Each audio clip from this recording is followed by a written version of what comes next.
Where is... Okay, there we go. I feel like my main screen isn't focused in yet. I'll have to fix this up later. It's all kind of out of whack because I'm sitting at a weird angle with Deco-chan. Deco-chan. Sweet Deco-chan. Okay, I'm not even... Okay, hold on. View your own channel. Yeah, let's do that. Okay, let me pop out the chat here.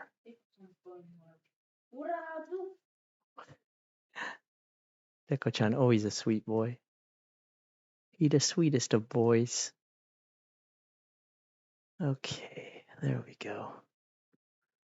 Goal. I don't need any kind of goal. My goal is just to have fun. Striker. What's up, bud? I knew it. You streaming. You're right, bud. You might, if you have time, dude, you might want to stay around tonight. I'm doing some world building for my own RPG game. I know you're a game maker yourself, Striker, so your input is always welcome. I'm sure you have some pretty creative ideas. Help me come up with a title, Striker. Help me come up with a title for my world. Meadow, what's up? Long time no see. Hisashi buddy. Glad to see you here. We're doing some world building tonight. We could use your input too. You're a creative mind. One of the hardest things right now is we actually started our session 0. It wasn't live or anything. Our session 1 is going to be live either Saturday or Sunday if we have one member who's kind of under the weather right now. So we're waiting to see, but we're going to have our first session live. All the players have agreed to it, which I'm both elated and very happy for. So we're using all my own original rules, all my own original world, and even my original character builds and classes and everything. So this will be their session number 1. They did character creation, which I don't think anyone wants to sit around and watch, because unless you're making a character yourself, sometimes watching people create characters can be kind of boring.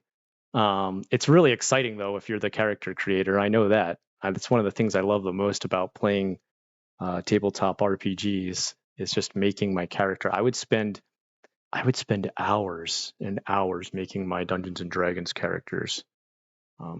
Draw them out, give them all sorts of like unique marks, write a background for them. Kind of like what you guys played before. Remember when you're like walking around that map and stuff, and you're like fighting monsters? It was during COVID. We played it a lot. Remember that? You kind of remember it?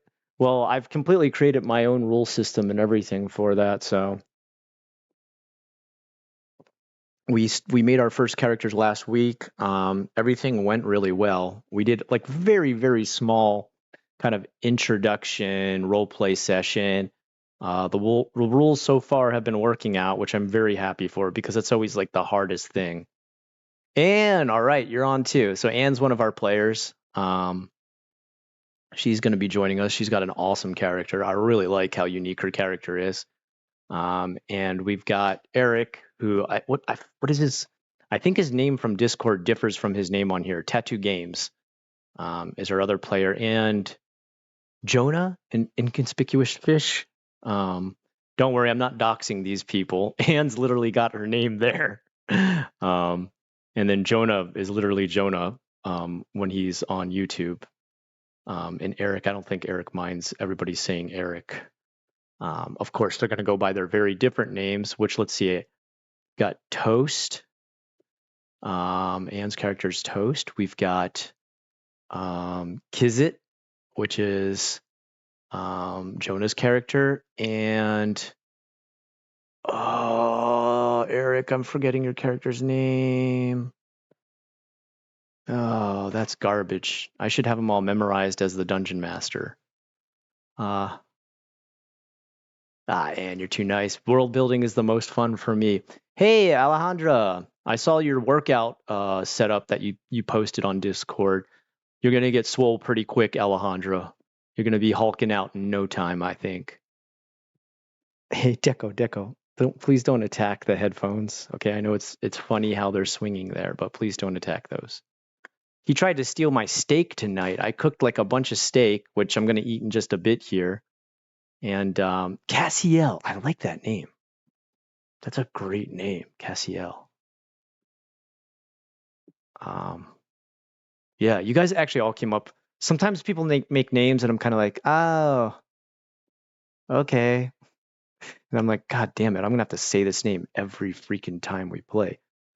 You'll always have like maybe one person who makes like a funny name, like Sir Fartwagon of the Stinky Realm, and you're like, ah, yes, this would be hilarious if we were all still in 8th grade.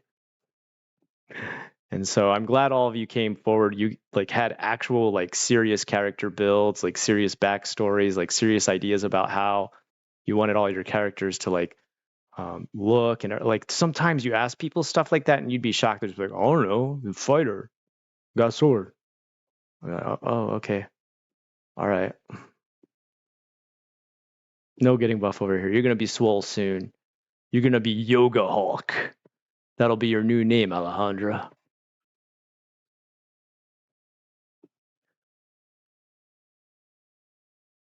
Biblical district, dude. I like it. I like it. I like it. You've already unbiblical is great, dude. Why have I not used the word unbiblical? Oh man. Actually, okay, Striker, you're a natural at this, like I figured. Are you okay, bud? You keep having these like deep hiccups, like you're gonna spew.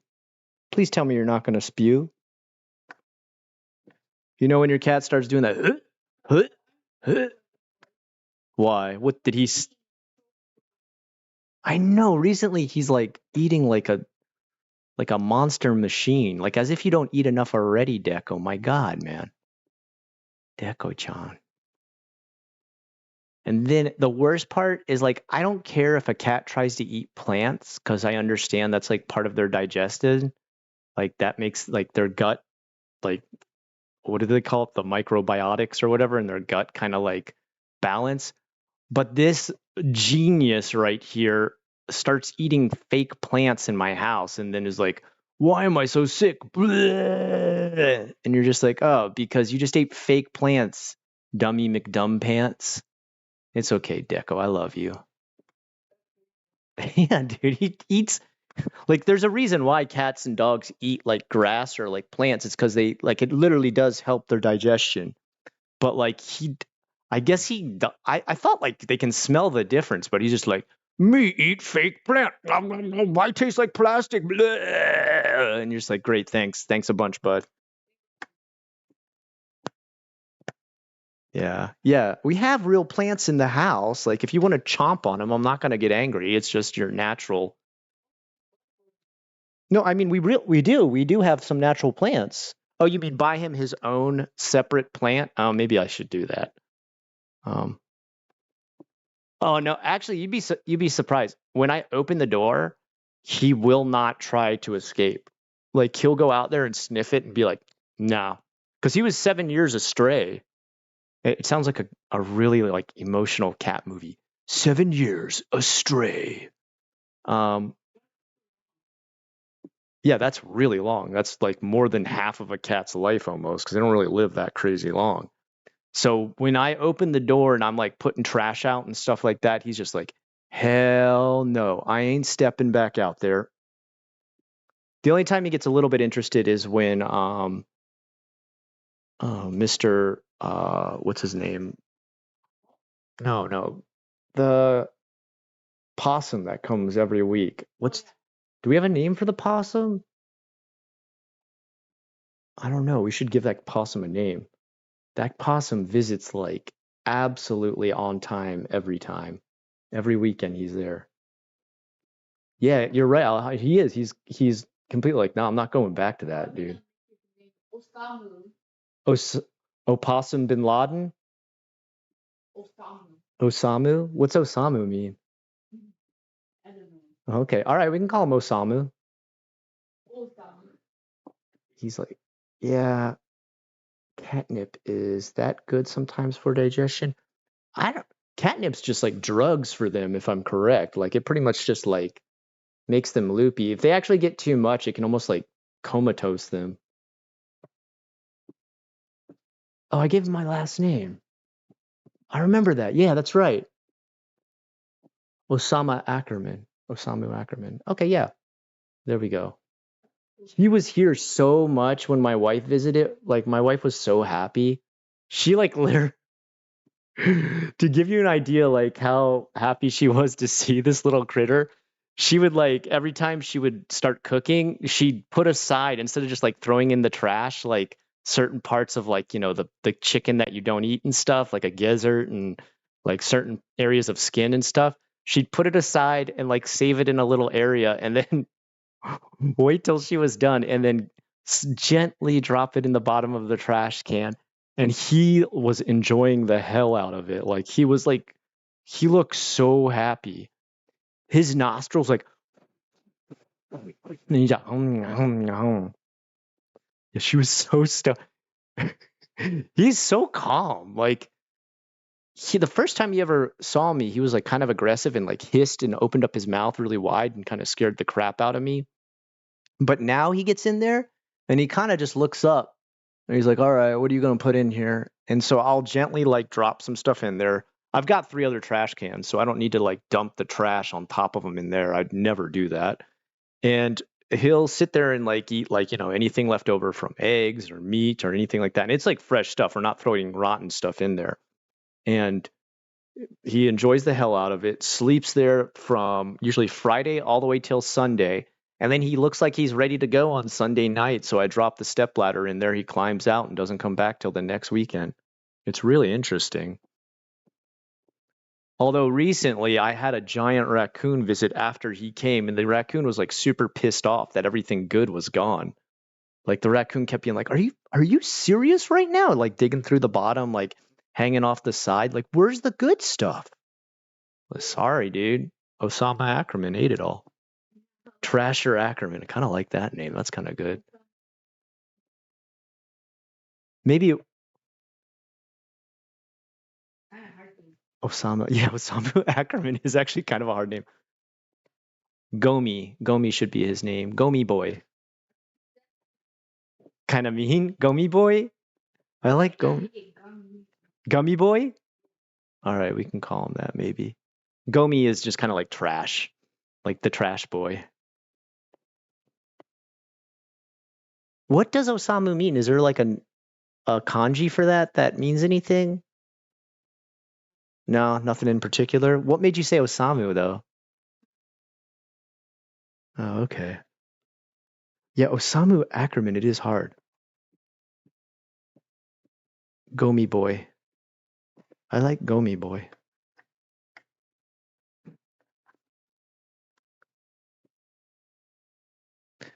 All right. You want to see my game to be honest? Okay, Striker, we're gonna start playing session number 1 either Saturday or Sunday, depending on we want to wait for everybody to feel up to par. I A gremlin. What would be the equivalent to a gremlin in Japanese? Like definitely not an oni. Is there like a smaller version of an oni? What's it called? What's their Okay. Because that would probably be the best.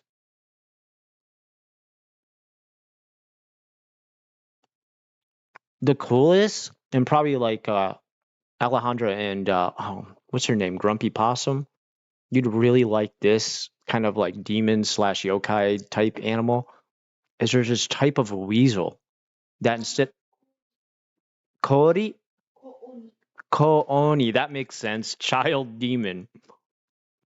Um, there's this type of weasel.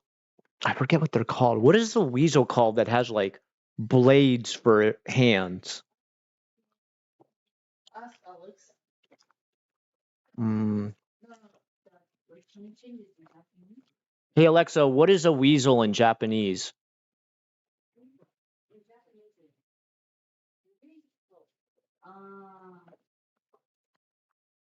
Chibi Osamu. What about Chibios? Yeah, that's good. Yeah, Chibios. All right, Anne, you helped us come up with the final. Chibios Ackerman. That's easy to say, too. All right. No, you don't need Ackerman? Okay. It does sound a bit too polite, doesn't it? Chibios. I like that name. That's actually a really good name. Chibios. His official name is Chibios.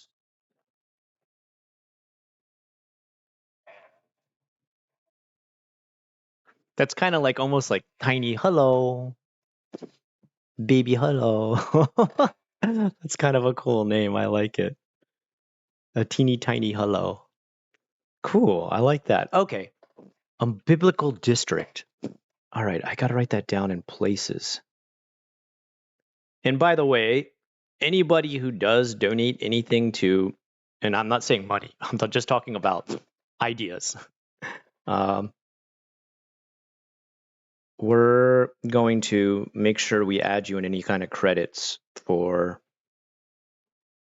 No, this is, I'm working on my fantasy world tonight and people are just helping me come up with ideas.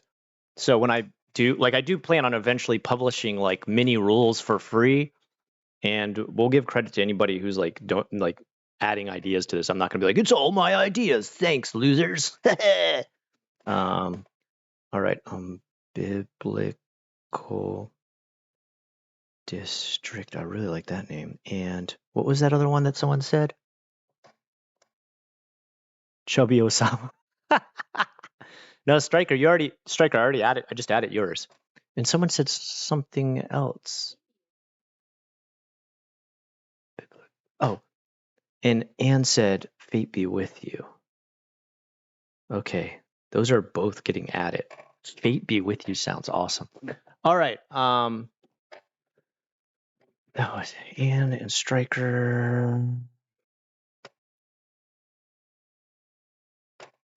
I'm writing you guys as, I'm just going to use screen names if you don't mind when I add, just because that'll be, you know, it won't dox anybody. I'm not going to ask, well, what's your real name? Put it in my book. But you will be given credit as having come up with stuff for this. All right, you know what? I need to move. No, I guess I don't really need to. Okay.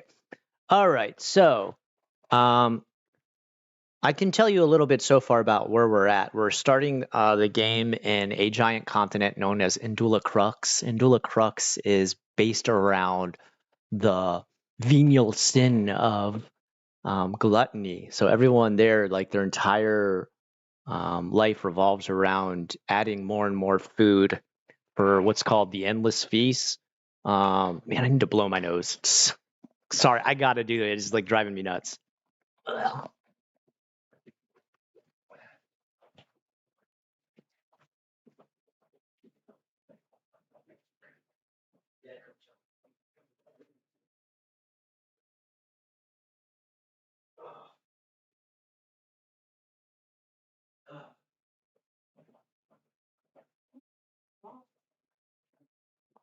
Oh, did your headphones get set up okay? Like, can you use those now? Okay, when you use them tonight, let me know so I can make sure they start working on your computer. Baby. Maybe. Baby not. Baby not. Oh yeah, and one thing, let's see. Fate be with us. Yeah, okay, so you know what? Here's one of the most important things that I've had a ton of trouble trying to name. Striker, you might be the best at helping me come up with this.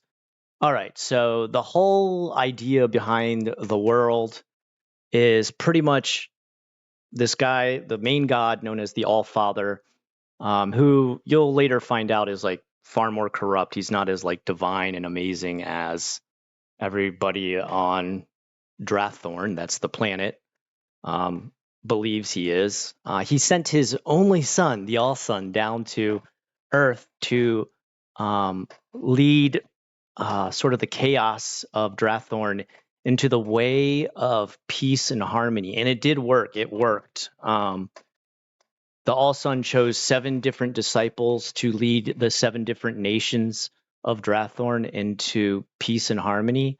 And pretty much it's just based around the 7 deadly sins. So like there, obviously there was war and gluttony and greed and pride and all this stuff going on. So they chose a representative of each opposing force. So, for example, temperance, peace, humbleness, well, I thought it started to rain outside, but it's just my PC kicking in.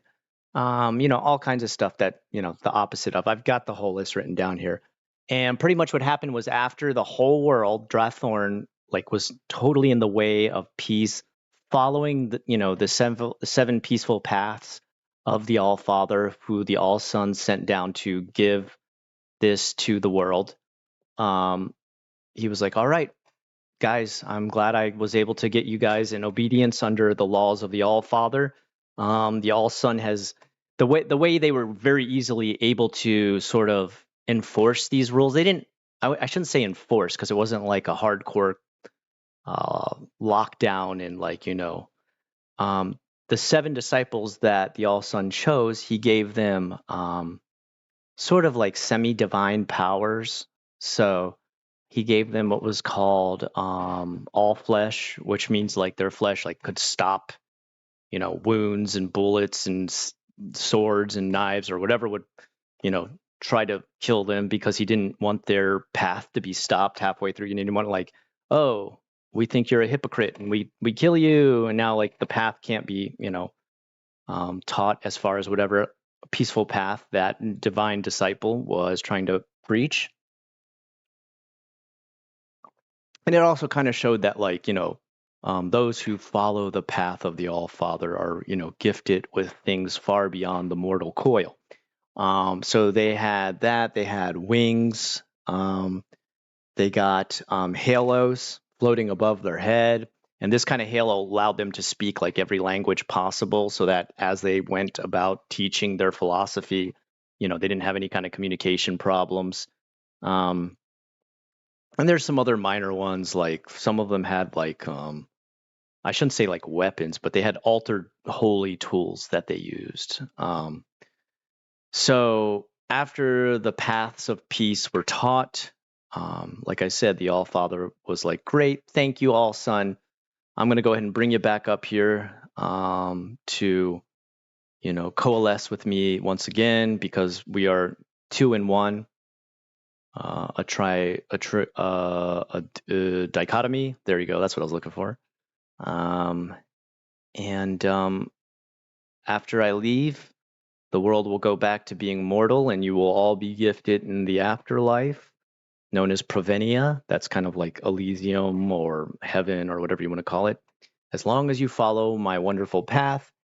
And at first, everyone was kind of like, oh, wow, okay, that's great. But of course, the people who were really opposed to the All Son returning to the All Father were the 7 disciples, the 7 disciples of the peaceful path. Because they were like, wait, when you go back, we lose our powers? Like that? You didn't tell us about that. They had pretty much become kings. Hey, DJ, what's up, bud? They had pretty much become kings of each nation that they led down a certain path of peacefulness. And they're like, well, you can't, if you go back and we lose our powers, like what was the point? Like we became powerful because of what you gave to us. So they had the final feast, and during the time of the final feast, which was supposed to have a big send off to the All Son to put him back in the hands of the All Father, they betrayed the All Son.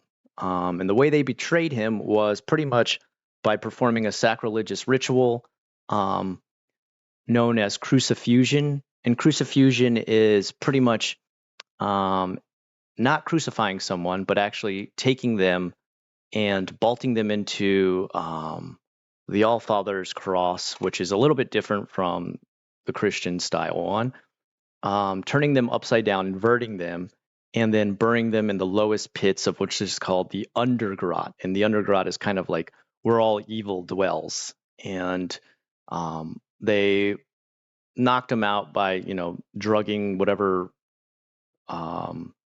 whatever drink was at the all feast, and took him many, many layers below the surface of Drathorn, the planet Drathorn, into the deepest pits of the Undergrot. They used a fungal combination based on a cursed god known as Symbioc, the parasite god, who has all these like funguses and parasites that he exposes Drathorn to. And they are able to lock him into this crucifusion, which is pretty much being like fused to a crucifix, as the name states, and then inverted him, and also had him guarded by like the deepest and darkest evils as far as monsters and demons and whatever are concerned at the lowest pits of the Undergrot. They then contained this whole prison around him and everything like that, and weakened him to a point that he can't die because he's all sun. He's like immortal, but he's left there suffering, and cut off from all communication on the surface world, unable to actually talk to his father as well because he has pretty much the planet blocking his communication. It's kind of like with a smartphone. If you go too deep underground, those of you who've gone very deep underground, you might notice your smartphone doesn't work. It's unable to reach satellites and stuff like that. So, our towers too, I should say. So kind of the same thing happened with the All Sun. And this pretty much, enraged the All Father, as is expected, which the disciples, the 7 disciples, were just like, okay, so whatever. And at first, the All Father started to be like, okay, guys, listen, I understand you're upset about losing your powers. Maybe we can discuss this a bit more after you return my All Sun. But if you don't return the All Sun, like this is going to get dark, like real fast. So please do the right thing. Get my son back up out of the Undergrot and send him back to me, on the same wings that I gifted you with. And they're like, doo-doo-doo, can't hear you, stick their finger in their ear and nana boo-boo, can't hear you. They didn't really do that, but like they pretty much just like, no, we're not going to listen to anything the All Father has to say. Huh? Say again? Oh, yeah, he's so cutie McCutie pants. Can you guys see him? Uh-oh. So I didn't step on him. I scared him. Okay, yeah. I was going to say I didn't step on him. I haven't even got out of my chair. And so they're ignoring the All Father. They're kind of like, whatever, dude. Whatever you say, we can't hear it, okay? Like, we're going to follow our own peaceful path now. We don't need your help anymore. All we need is our powers and the people underneath our foot. And for a little while, things were kind of like, okay. But, obviously rumors started to circulate, as they do, about like, what's going on? Like, we used to see the All Sun walk around all the time with the 7 peaceful disciples of the peaceful path.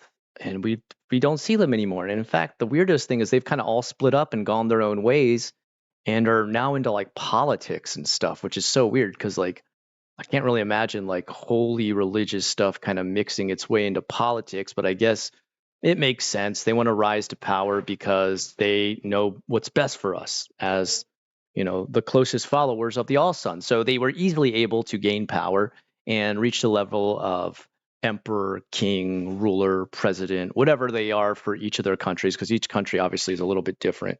I should say every nation is a little bit different. It's got its own background. And instead of further helping them, the All Father was like, all right, you want to just ignore me? I'm going to use the communication halo that's above your head to pretty much drive you nuts until you return my son to me. So he starts, at first just being like, excuse me, return my son. I need All Sun back. Until he's finally like screaming, like, if you don't return my son, I'll tear your limb from limb, or whatever, he would say at that point. And, this drove them nuts. Imagine someone like screaming into your ear 24/7 about returning something to them. It would drive even the most powerful king, queen, ruler, disciple, whatever, mad. Okay. And to fight back against this, some of them did insane things like try to rip the halo off of their head, which it does just look like a golden sort of ring hovering above the head. Are we okay on? I'm not seeing anything move up in chat. I just want to make sure we're connected okay. Hold on. I'm stuck in bed with a fever.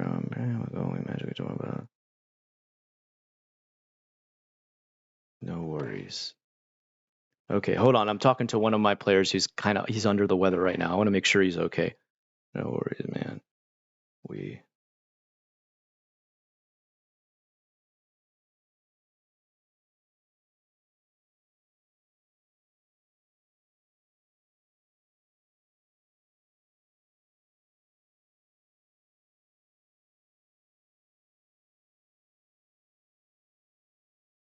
Your recovery and health are far more important.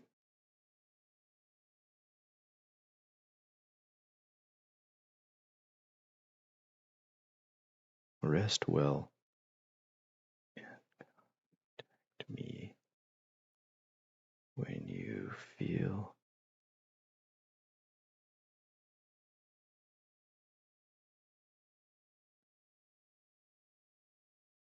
well enough, and I mean for real, in good spirits,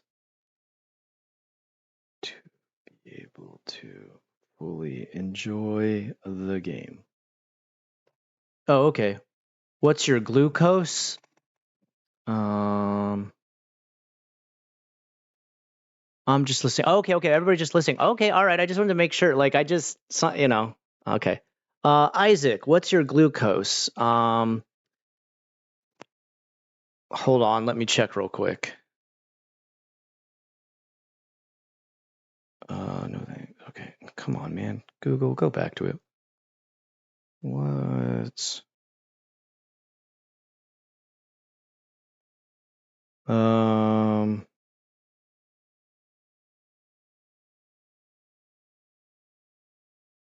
It's somewhere between 70 and 120, somewhere in between there.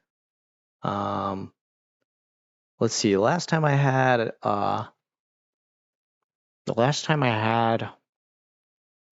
health check was 2023.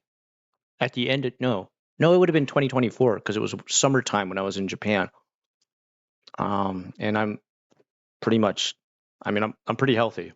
My BMI is like way lower than what it's supposed to be for my age, and height. I hover around 9 to 11% for body fat. There was a time like 2 or 3 years back, I actually, my heart rate was still kind of high. It's leveled out. And the worst ever was back in, God, what year was it? Was it 2018 or 2017?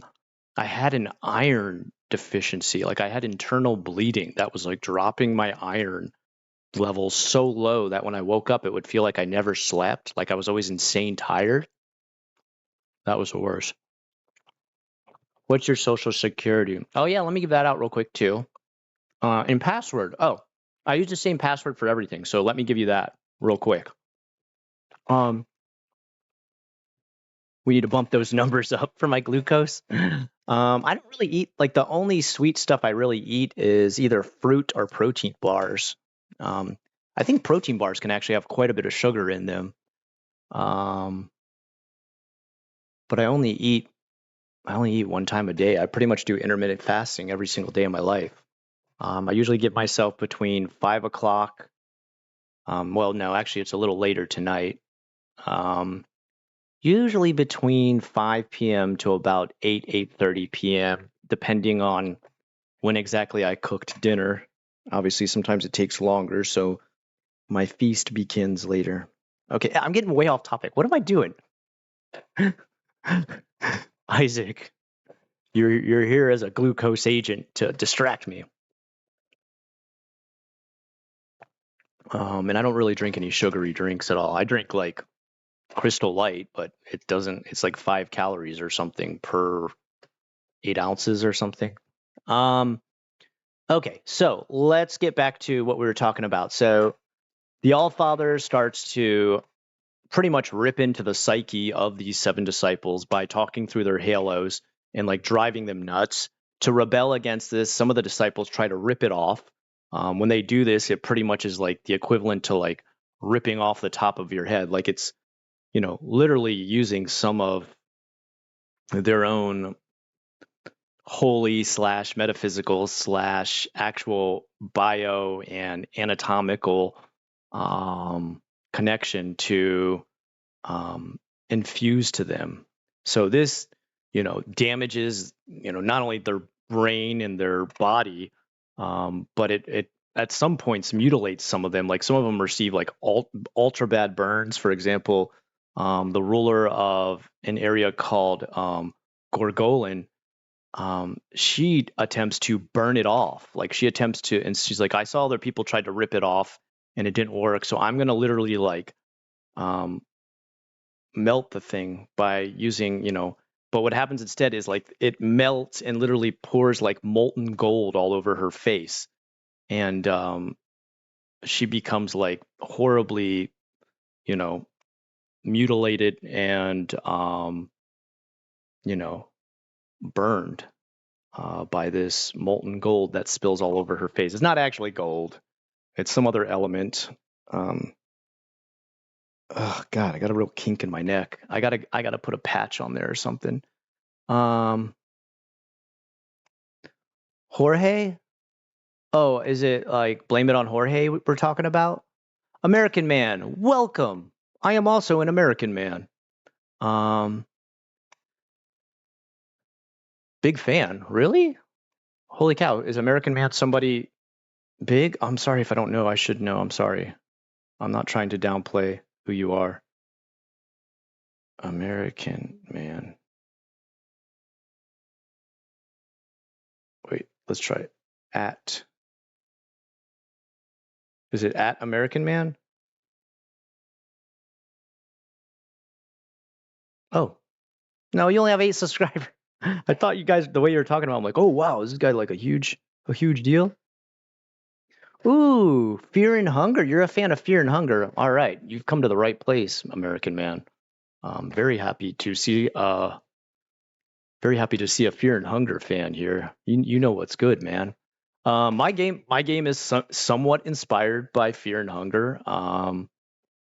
I really like how Orange uses like kind of modern horror and then adapts it to his game. For example, Terrorizer, he made a version of Terrorizer in his game. It's freaking cool. Or Terrifier, whatever that clown's name is. Art the clown. Hello, Shadow. All right, we're getting some new people tonight, I think. This is crazy. How's my stream doing this? I'm very happy to see some new people on here. Welcome, guys. Welcome.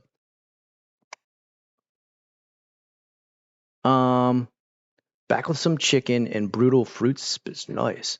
All right, so welcome to the newbies. Very happy to see you here, and let's continue. So pretty much, the Allfather goes deeper into the curses and just starts wrecking the psyche of these different disciples who've decided to turn on him and to kind of, I guess, fight back in some way or lash out or rebel. They pretty much go full anti-peaceful path and delve as deep as possible into the sin version of whatever path they led. So, for example, the ruler of the area known as Ndula Crux was known for temperance and balance, and he instead like throws himself into like battle and war, civil war within his own country, starting fights with just pretty much everybody to usurp all the supplies and distribution routes and everything. He forces this entire railway built between every single city, village, hamlet, anything that could have any kind of production, and makes it all head to the main capital of Ndula Crux, known as Metro Dark City. And he kind of rewards himself from winning these internal battles by having a feast every time, like a huge feast for him and all his generals and everything like this. And in fact, he does it so much that he decides there should be a celebration known as the Endless Feast. And it's pretty much exactly that. They just consume and eat forever. Um, Pretty much wake up, eat until you go to sleep, do your war plans at a table that is covered in food, do your diplomacy, quote unquote, diplomacy, and everything there. And he becomes known as the Glutton King. Um, and he becomes this like morbidly obese, sort of like imagine an angel that just becomes like bloated beyond belief. And that's him. Um, let's see. Actually, I should bring the main book here. Hold on. Let me go get the main book so I can actually show you the illustrations of these gods. Well, they're not gods.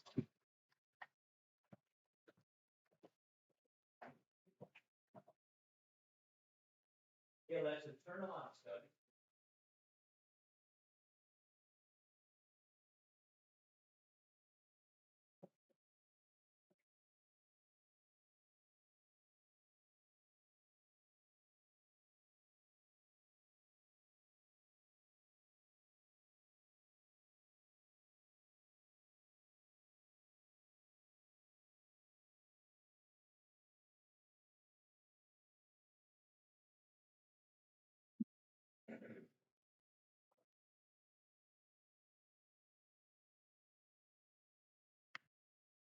So you can see, like, I have like all this stuff written about it. Here is like the all god, like, descending down upon everything. And it gets into him like teaching, um, all the different people. And you can see like this is kind of how um, the disciples looked before they became corrupted. So, very pristine, in beautiful armor, showing balance and stuff like this. This isn't the one I'm talking about right now, but I'll show you their final form of like when they go full corruption.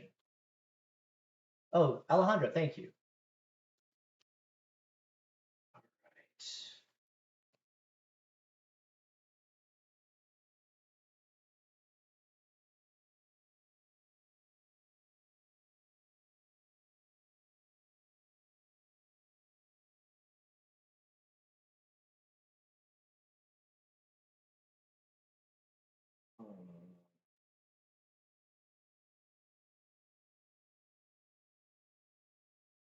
So his name is Glutton King, also known, he used to be known as the disciple Judea. And you can see, like, if you look close, I haven't inked it yet. It needs to be inked, but he's actually had mouths grafted onto his stomach so he can consume more food. And his legs, they became pretty much like they couldn't handle his weight anymore because he's over 600 kilograms, or I guess close to something like, what would that be, like 1,200 pounds, give or take a bit more. Um, and he had to have his own legs, which like buckled under his own weight, like removed, and these what are called bloat boar legs grafted onto the bottom of his body. And so now he's sort of this like horribly, you know, morbid obese. I guess not as obese as you'd imagine, but you can't really tell by this picture, but he's got like a big, large stomach that's also covered in the mouths of many different creatures that he's grafted onto the front so that he can consume even faster and more. Oh, shoot. You just heard nothing because I forgot to put my headphones back on. That's how great at streaming I am. Let me explain this again. This is the Glutton King, also known as Judea. And Judea is pretty much used to be the saint of balance and everything, and temperance in all you do, and instead went full glutton. Um, he started the ceremony known as the Endless Feast, which pretty much now all industry within his country, known as Indula Crux, revolves around. Every single place must force more and more food to the capital of Indula Crux, known as Metro Dark City. And he's had like more and more mouths grafted onto his stomach so he can consume larger and larger amounts of food. He's had his legs, which pretty much buckled under the 600 kilograms that make up his weight, replaced with that of an animal known as a bloat boar, which is pretty much like imagine a boar, but like many, many, many times more heavy, so that he can sustain. And if you're wondering, like, how can they do this without modern day surgery? Well, really, you can't do that well. But they have the all flesh, which pretty much means like no matter how much you cut or rip into their flesh, they don't die. So they can like literally have like open surgeries while they're, awake and, surviving all kinds of trauma and damage to their bodies. He was one of the few who didn't rip the halo off of his head. He actually kept the halo on his head and pretty much had it like forced into the shape of a crown. You'd like to see them all oiled up? I know you would. It's not quite that kind of game, but I'm sure we can do a private RP session for the right amount of money, Bryce. Hey, William, what's up, bud? So,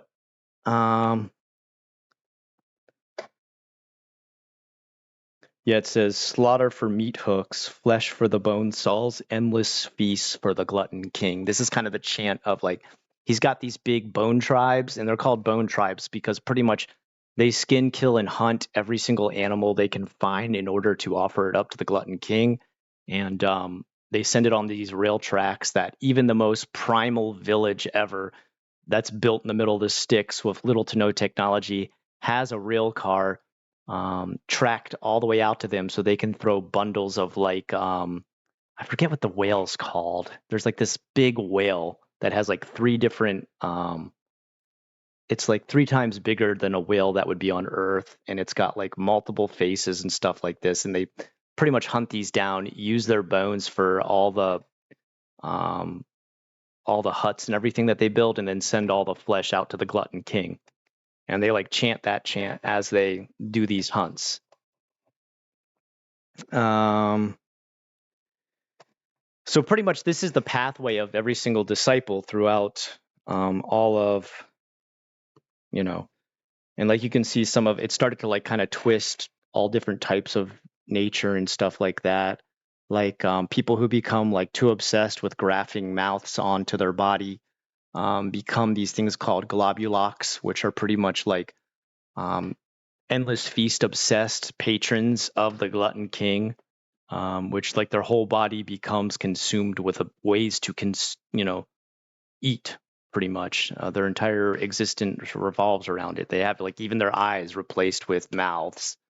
And that's the animal I was talking about, the bloat boar. Very famous animal, also very famous for being hunted because of its massive amounts of meat, but also very dangerous as they tend to charge at whoever's hunting them at an insane speed that you wouldn't imagine a giant bloated animal could, and rip you to shreds. Next up is Mondrad. Mondrad was part of an area called Ubaconia, and Ubaconia was taught the way of peace, the peaceful path of, settling anything with peaceful bureaucracy and diplomacy. And of course, instead, he turned to the way of war. And in fact, the way of war is so powerful now within Ubaconia that other nations have barely been able to communicate with them because their own civil wars have like leveled and pummeled their entire country into like a muddy flesh meat packed platoon corpse ground of nonstop gristle, blood, bones, knives, swords, battle weapons, bullets, guns. Everything is just like their whole lives revolve around endless war within their own nation. They haven't even started wars with other countries because their own civil war has kept them very happy with bloodlust for the past couple of decades. And pretty much, he started out as one of the All Sun's most peaceful followers, all about peace. And then when he became obsessed with war, he pretty much had his whole body reinvigorated with biotechnology that would turn him into like a killing machine. Yeah, Bryce, of course, I'm very inspired by a lot of Warhammer type stuff. Oh, I got to take my vitamin. I forgot about that.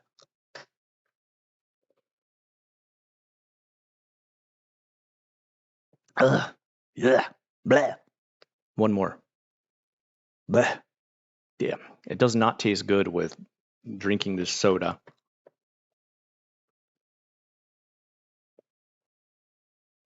I think this soda in general is a bad idea. It's like raspberry and mango or something. It's not a good combination. Mango's okay. Well, actually, I'm not a big mango fan. Raspberry is one of my favorite though, but raspberry and mango, it just is not. Ugh, ugh, ugh. Oh, you ordered a 4070? Nice, dude. Dang, Striker, I'm jealous, man. I need to eventually get something new. Um, I found when I tried to dual stream between YouTube and Twitch, like even with 32 gigs of RAM, I was still chugging, trying to be able to make the whole machine work. The one thing that does keep Ubiconia afloat is pretty much their military technology. Whoa, whoa, whoa! Thank you, dude. Wait, who? Just A? Whoa, thank you, dude. Hold on, hold on, hold on, hold on. Oh man, dude, thank you, man. Holy cow. Why did it just say? Oh, it's Alejandra. Why it just said A max? What? No, Alejandra, thank you. Oh my god, dude, thank you. Um, wow, wow, wow. Okay, can you see it though on my screen? It just says. I mean, I understood. Like I thought that was because of the picture, but it said A.mx. I was like, what? Huh? I think it's such a shock to me whenever I get any donations that I kind of almost freak out too much.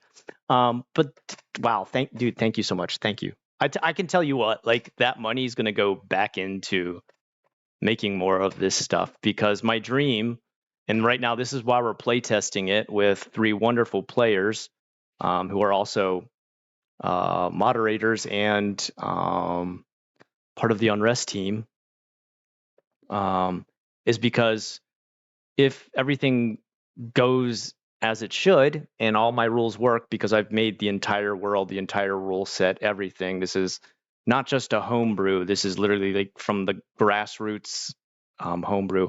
I plan on I don't know if you'd call it publishing, but giving away for free a basic rule set starter to everyone can just like download it all.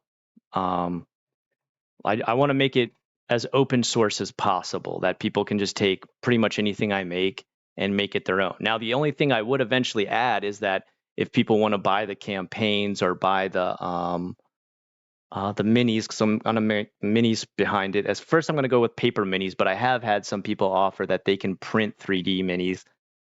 I want to see how that works. I don't want to promise that without understanding the process. But I do know paper minis. I've made them myself before. I've printed them myself before. Um, so anyway, okay. So um, one of the things that I mean, I'm reaching out to you guys for help on this because I have gone back and forth over and over again with making titles for this RPG.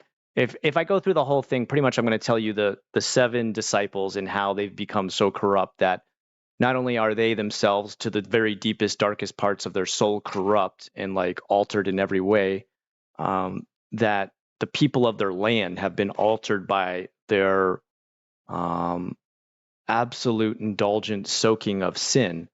And, you know, for example, um, Ubiconia, like now the Ubicons who are born there, the people known as the Ubicons, are pretty much like born into war. So like even at a youthful age, they're devoted to a set of flesh armor or skin plate, and they allow themselves to pretty much be consumed and eaten up by sort of a living set of armor that bonds to their skin and feeds from like every part of their body um, until pretty much they're killed in battle. So who they are, how everybody works, and everything like that, they've pretty much been altered by. the sort of morbid and disgusting delve into sin each of these rulers have had. So, for example, Indula Crux, the Indulians are very heavy set, broad shouldered, stalky, sort of natural hunters that go out and seek the biggest game and biggest kill. Like they have like a huge advantage to hunting down anything. They're pretty much um, like a mix between bounty hunters and like professional eaters, if you will. I don't know. So yeah, all of this is gruesome. Scott, what about the unrested shirt? Oh, that's a great question. We actually have Dan Lee, who you've seen come on here before. So he gave me specifications. So when you make a shirt, and like I'm just learning this stuff myself, you have to stick to a certain DPI. And my original version was, I think, only at 300 DPI, and you need to be at 500. So I've sent that off to him, and he's about to get a whole new load of shirts in for his own brand, known as Cursed Urban. And he's going to send me, oh, and this is kind of, I've slowed it down. Um, he was going to print me a shirt and send it with one of the blanks he already has, but I asked for extra small because that's what I wear. And he said he has like 0 extra small in anything. So I said, well, I can tell you right now, I have a mix of both male and female and everything in between when it comes to my viewers. So I myself will wear extra small, and I'm sure there's viewers themselves who want to wear extra small. And so once I get sent that and I can see the quality, that's when I'm going to have it sold to you guys. And I'm going to cut it down to as close to just cost as I can. And when I say I'm going to cut it to cost, which means like making a profit is not going to be the goal. Distribution is going to be the goal of the shirt. So I don't know how much it costs for each individual one to be made. I think it's set up, he has it set up in some sort of way where like he himself kind of runs his own shirt store to begin with. And so he has a printing slash distribution setup where it only prints and creates and sends when a shirt has actually been ordered. I think it does have to hit like a certain level of orders though. I don't run that part. Look, Dan's someone who's been a friend with me for like long term, like all the way back. I think 2013 was when we first met at a Hanamatsuri in Japan, and uh, you're not going to meet a more genuinely honest dude. Dan is. He will tell it like it is. It may even get to you about him being brutally honest, but he is very honest. Very genuinely good dude who is just tell me like it is, like how everything, like I trust him 100%. So he's going to get the first shirt to me so I can show you guys what the quality and everything is like. But since he didn't have any extra smalls, he has to special order a new set of extra smalls, have one printed for me, send it to me, I wear it. I tell you how it looks and feels, and I'm going to tell you quite frankly honest. For example, one thing that kind of annoys me or pisses me off is I have an amazing Dungeons and Dragons shirt. I really love the way it looks. And for some reason, whatever they use to print I don't know, there's like a big skeleton on the back. And it just feels like a hunk of plastic on the shirt. It just feels awful. It's like really uncomfortable. I never wear it because the whole back has this printed image that like just feels like someone taped pleather to your back. It just feels awful. It's not fun to wear in the summer or in Florida in general. And I want to check that that's not that kind of material, like the printing, the silk screening, or whatever you call it, doesn't feel like a big plastic circle on your chest or anything like that. I also want to see like how big it is, if I need to correct it, make it larger or shrink it down. You do have unrested right across here, and I want to make sure it's not like you put your arms down and your armpits cover it up, so it just says Noreste, right? So, um, yeah, dude, I can't wait to get depth perception index. 4.25. Did I answer correct? Anyway, so let's get into titles. Okay, so one of my big problems is I have really struggled to come up with a title for what my role-playing game should be called. I'm gonna go into like some of the title ideas I have. I think it's currently called Abaddonic Realm of Descent. Um, I'm not even really too happy with that. Abadonia used to be the name of the realm. Like I mean like the actual galaxy. Like you have the Milky Way galaxy, right? Well, Abadonia galaxy is the galaxy that the planet Drathorn, this where this takes place, where that planet is located. And yes, I've actually made entire planets that are inside of this galaxy system. I actually went too crazy when I first started ever world building and had an entire like universe and multiple planets. Like I can even rattle off some of the names. Let's see, there was Von Hollow 13, um, Orthogenesis, uh, what was the other one called? Magnus Prime. There's all these other planets I made, and each one of them were kind of like their own level of technology. Like one was like cyberpunk level, one was kind of like low key, like dungeon punk, one was like ultra futuristic, like Orthogenesis was like based on these antediluvian aliens that like literally created all the species that live on all the other planets and kind of watch them like gods. I kind of pulled back from all of that and was like, okay, Scott, you need to calm down and just create one planet. And so I've just been working on this planet, Drathorn, which is, I guess I would say the technology level is somewhere between like runepunk and steampunk. If you don't know what runepunk is like things powered by magical stones. Although I wouldn't, that sounds like too happy-go-lucky. Magical stones power our world. It's not quite like that. It's a lot more twisted. Like imagine souls that have been forced into semi-precious stones, and those are using to power stuff. That's kind of more the sort of um, power, rune power we're talking about. Okay, so anyway, let me go into titles. Possible titles. So like I said, the title I gave it before that was Infernal Dominion. And I just felt like that sounded too, I don't know, like I'm trying to copy Jujutsu Kaisen or something like that.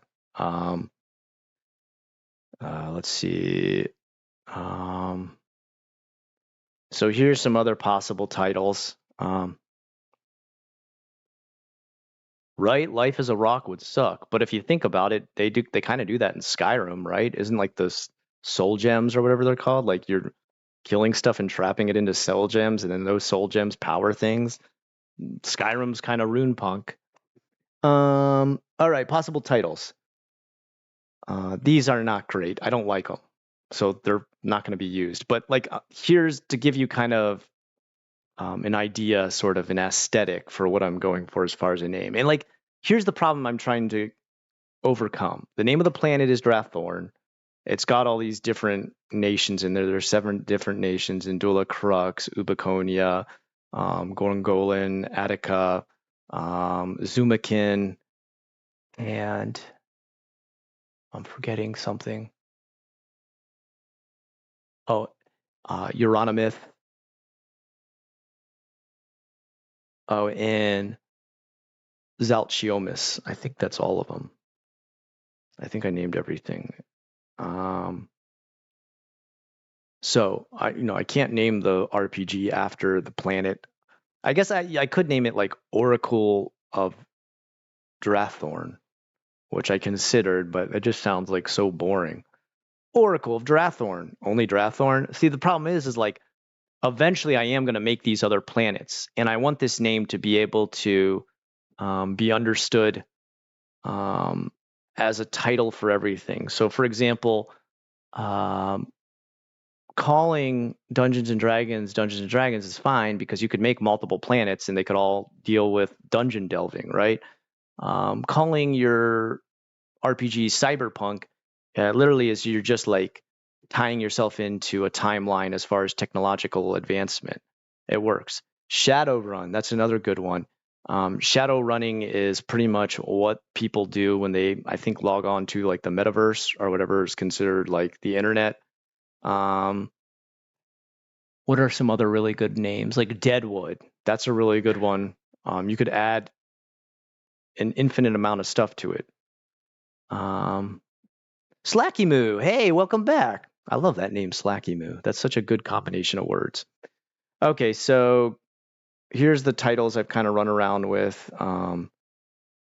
Like I told you right now, it's called Abaddonic Realm of Descent. And that's just kind of like, here's this galaxy and it's slowly descending into madness. So, by the way, there's also like gods, but there's like multiple gods and they have like a really dramatic history. For example, I talked about the All Father and the All Son, which are the most basic god ideas, but there's also a goddess known as the Painted Dancer who had an affair with the All Father and had the reason she had an affair with him was because he was trying to create another son while he was waiting for his other son to be returned to him and thought like if I don't have an heir, um, what do I do? I need to have another child. And had an affair with the Painted Dancer, and the son that they had, it just didn't work out because they're just too different from each other. Like the gods themselves, like represent such entirely different aspects that even though the second son was born, he was born dead, and so he's known as the rotting god. Um, and so you've got like and then you've got like from the rotting god. Came the birth of the parasite god known as Symbioc, who's like the god of parasites. And he's pretty much born from the body, the rotting corpse of the son, the dead son of the Painted Dancer and the All Father. So like you can see there's all this like dark stuff going on even within the cosmos and the gods themselves. Like the All Father tries to like present himself stillborn, yeah, pretty much stillborn. Yeah. But he is actually like he's stillborn and like dead like a corpse, like he can't move or anything like that, and his body is rotting, but he also still has like godlike powers that he commands from like pretty much just because he can kind of will things with his brain or what's left of it. Um, but they're becoming like more and more disturbing as they reach creation. So like he's trying to still inject himself into the life of Drathorn, but the ideas he's coming up with are just like necrotic and like dark and disgusting because he's literally disintegrating, like he's an entropic god. Is the world that you created connected to D&D or no? It has nothing to do with D&D. I'm going to be honest with you guys. I grew up on D&D. I really loved it. It taught me a lot. It pretty much was my gateway into role-playing games. But the way D&D works now and the way TSR works, oh, it's not TSR anymore, sorry. The way Wizards of the Coast work, I don't want to be tied to them whatsoever. I don't know if you guys heard about, was it last year in 2023? They tried to take the rights to every single third-party publication possible. Like they try to take all the money and all the rights and just be like, okay, you can create it, but we make every royalty possible from it.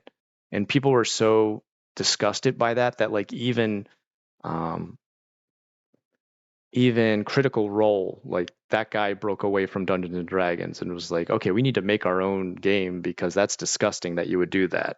So after they did that, I kind of really turned my back on D&D, Wizards of the Coast, anything to connect it to them because that's just a really disgusting thing to do. To like say like, oh yeah, oh you can totally create more stuff for us and we'll take the money. Thanks so much. Elongated muskrat wanted to buy it as well. Sounds good. All right, I think that's what I'm going to title my RPG, Elongated Muskrat. Okay, so we got Keys to Descent. Not a great title. Like I said, this is why I haven't used these.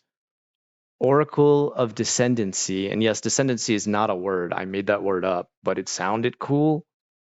Um, Unfathomable gradient, which means like things get darker and darker to a point you can't imagine it, but it almost sounds like a sci-fi thing, so I was just like, maybe not. Um, Books of Martyrs.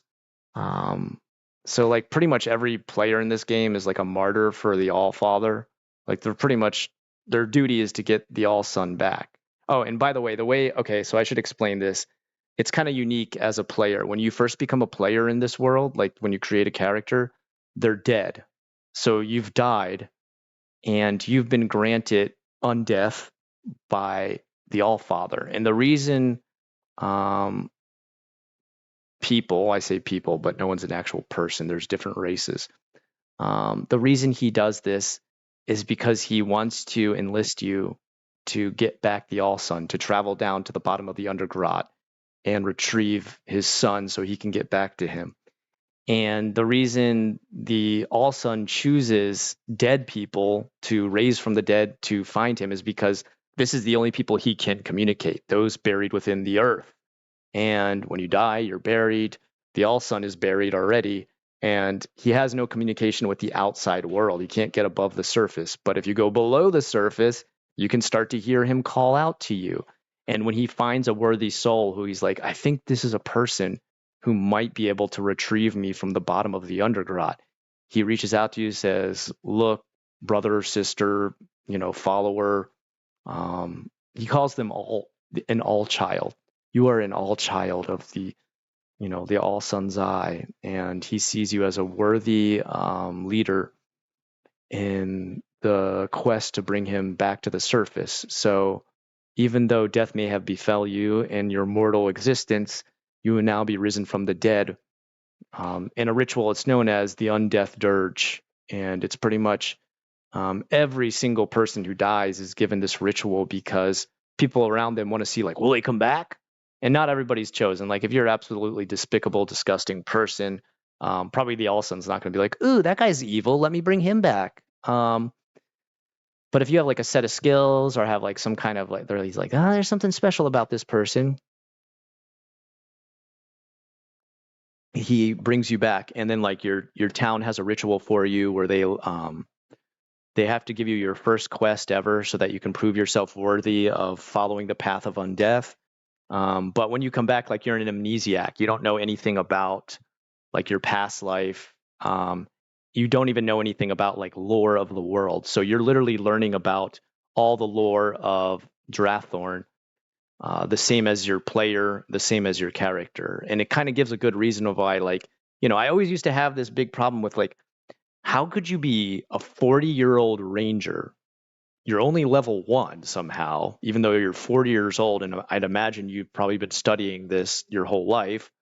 Or even if you're like 18, and you've been studying this skill set your whole life, you're still level 1 somehow. You don't know anything about like goblins. Like someone has to be like, you see a green creature out in the distance that is snarling and throwing rocks your way. And like, is it a goblin? You can't tell. So this actually makes sense. Like, yeah, I don't know anything about all these different things. A biblical martyr.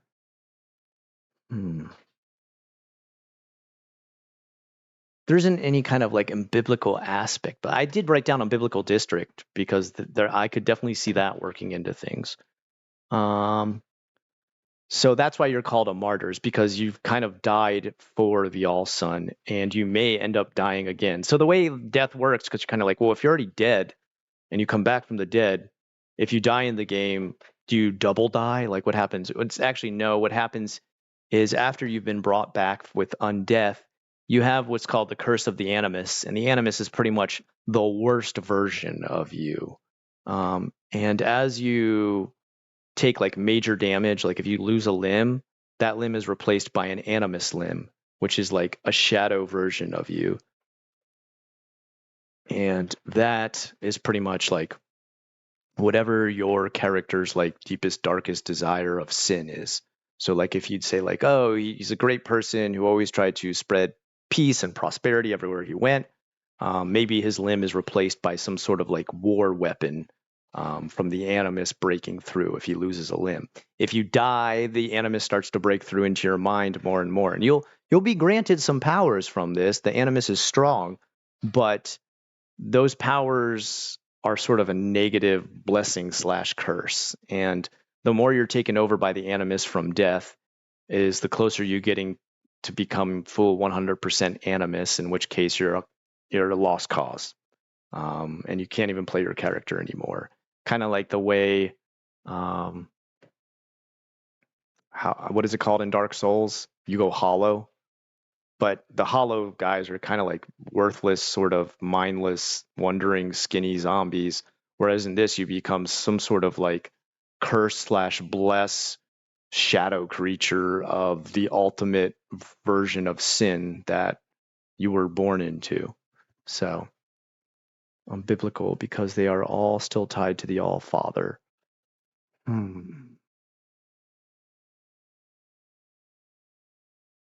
I like it. You're going for the right thing, Striker. Your mind's in the right place.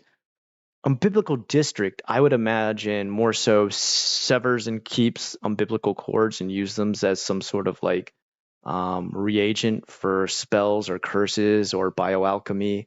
There's alchemy in this, by the way, but there's bioalchemy, which like contorts the body rather than elements. God, having my cat up here has made my allergies go nuts. So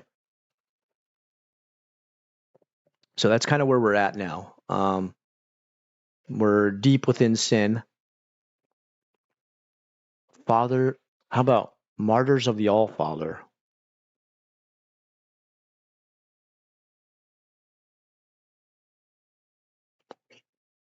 That actually sounds really good. I am mispronouncing it, aren't I? I've always done this. Umbilical. I have a problem with this. You're totally right. I'm mispronouncing it. Umbilical. Umbilical cord. Did I say it right? I always said umbiblical, like as if it's like Bible based. Umbilical cord. Okay. Two words I've always had a problem with. This word, and I really have to think about it as I say this. Coincidence. These are the two words I've struggled with the most my whole life. I used to only say coinky dink because I couldn't even say coincidence. Yeah, sorry. These are two. That's probably why I never used that word. That's like the first time I'm like, why have I never used it? Like, oh yeah, that's right. um all right. Martyrs of the All Father. That actually is kind of ringing pretty well. Okay. The other one I have, and this is kind of the Martyr Skin Bible. So this is like a Bible of stories of martyrs who've died, and it's actually made from the skin of the martyrs who died to save the All Son. The Martyr Skin Bible. The other one is False Gods and Cursed Worlds. Canada can now become undead. What a mess that place is. Off to get. Maybe Pierre will save it though. You don't know. Maybe Pierre's finally gonna save Canada. Pierre seemed. I saw an interview with that guy and I was like, wow, his answers are stone cold. Very, very interesting interview with that guy. False gods and cursed worlds, because you've got like kind of these like gods who are not as righteous as they appear to be, and every world is kind of cursed because of them. Maybe not as cursed as Drathorn though. The Divine Jest, which I love how it sounds, but it almost sounds like, what a wacky, silly, wild world. Tee. Oracles of the All Father. That's kind of good. Because you are an oracle, and there are oracles. Oracles of the All Father.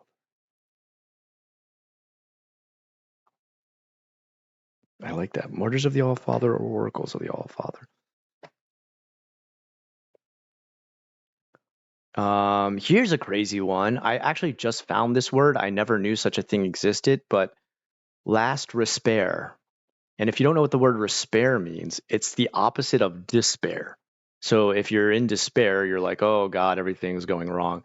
Respair means like, oh, there's finally hope. And this is a word that's like almost never used anymore. But it's an actual real word, respair. Last respair, so it's kind of like last hope.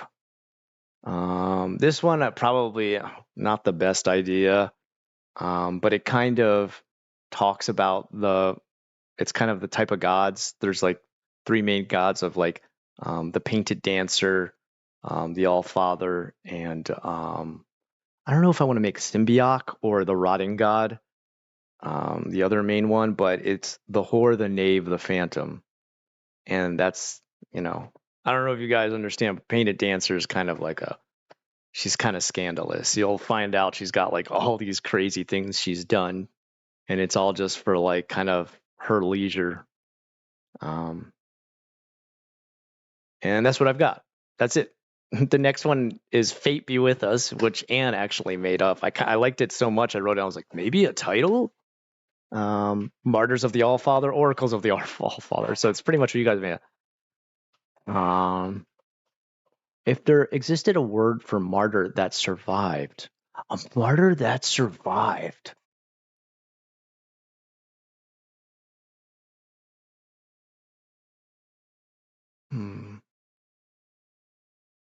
That's a really you totally make sense with that, Striker.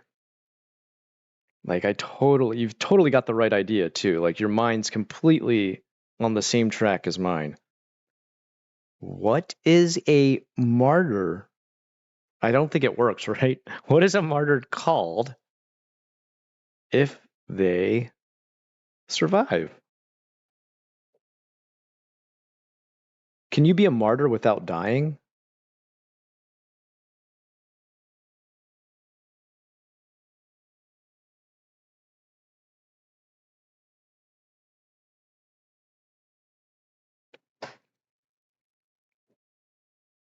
Is martyrdom? I've never thought of a whole word. There's got to be something I can do with that. Martyrdom. Oh, there's three types of martyrs? White martyrdom is a separation from all that one loves, perhaps on a what? Is this like Italian or what? Peregrinatio Peregrinatio pro Christo. Oh, why didn't they just put the English for pilgrimage on behalf of Christ that might not extend permanently? So it's like part-time martyr. Part-time martyr sounds like a really good action movie. What? So there's colors? Well, I've never heard this before. Blue martyrdom involves denial of desires. Should I call it pitch black martyrdom? Path of the Oracle's martyr. Martyr. I would condense it. Hold on. You've given me somewhat of an idea, Anne. Path of the Oracle's martyr. I could say Oracle of the Martyr Path.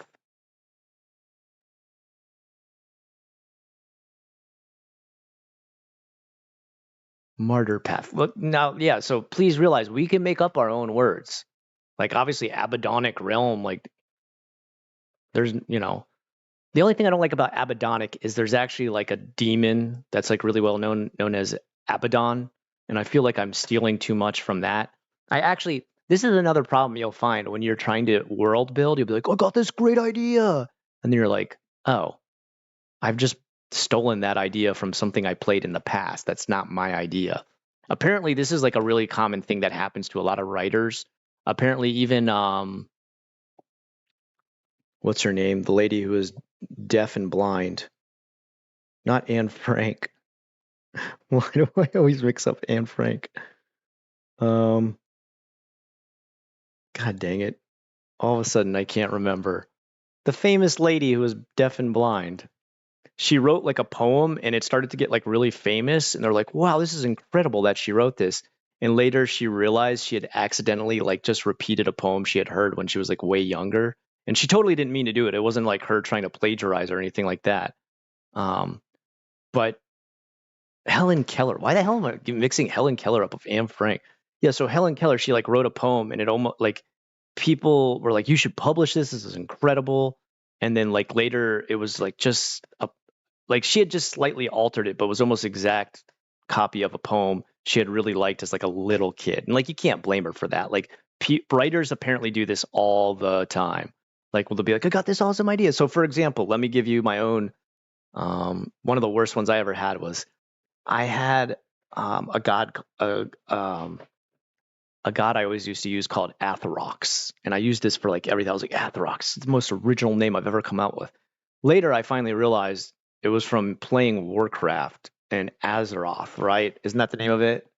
Like it's almost a complete copy, and I didn't realize that till way later when I was like, this is a long time ago. This is like probably like a decade or two ago when I first started working on stuff like this. I was like, Atherox, that sounds so sick.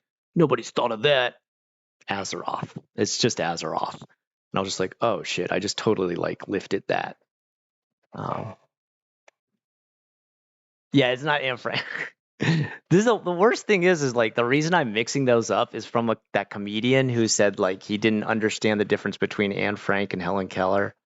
Um, I forget what his name is. He's the guy who's like drunk all the time. Um, he had like a comedy movie called The Machine. It's pretty bad. He's not really that funny. Bert something. He had like that one funny story, and that was pretty much his whole gig.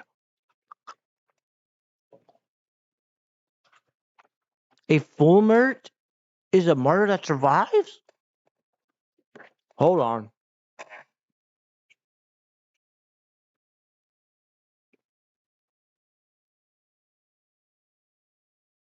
Whoa, cool.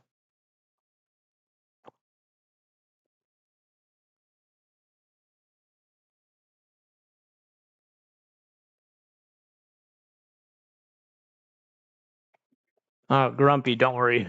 Don't worry. You've walked into the worst conversation ever of where I couldn't remember Helen Keller's name, and um the first name that came to my mind was Anne Frank, but I knew Anne Frank. She's the girl who hid from the Nazis. I know the whole story. I had to do a book report on it, for God's sakes. Um, but anyway, Bert Kreischer, that's the comedian who did the whole comedic act about how he didn't understand Helen Keller and Anne Frank were two separate people and kept mixing them up. Oh, okay. You guys are having your own Descent of the Burned Fulmert.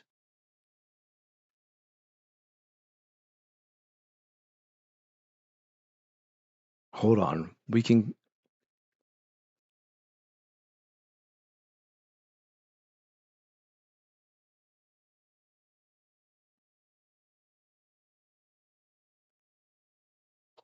That can go hard. Hold on. You've got something there, Anne. Hold on.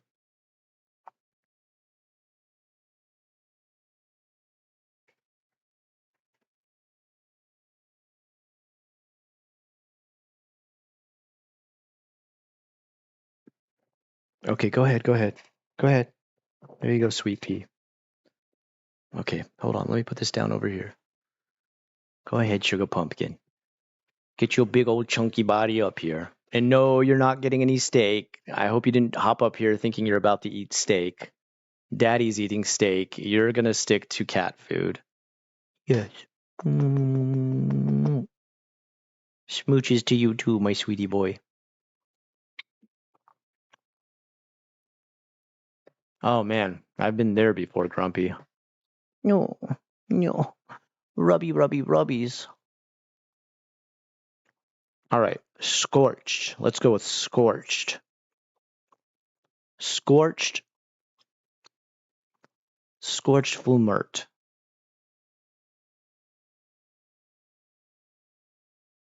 Descendancy. Scorched fulmert descendancy.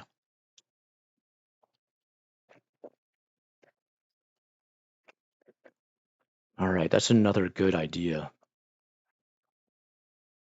So this is kind of the the kind of sticking point where I'm just like, how do I name this dang thing? There's some names I think are not really named that great. Like one of my favorite TTRPGs, it's super grimdark, is Morkborg, and I'm probably mispronouncing that. But I found out the translation is just like Dark Castle. And I'm just like, really? That's it? Okay. Um,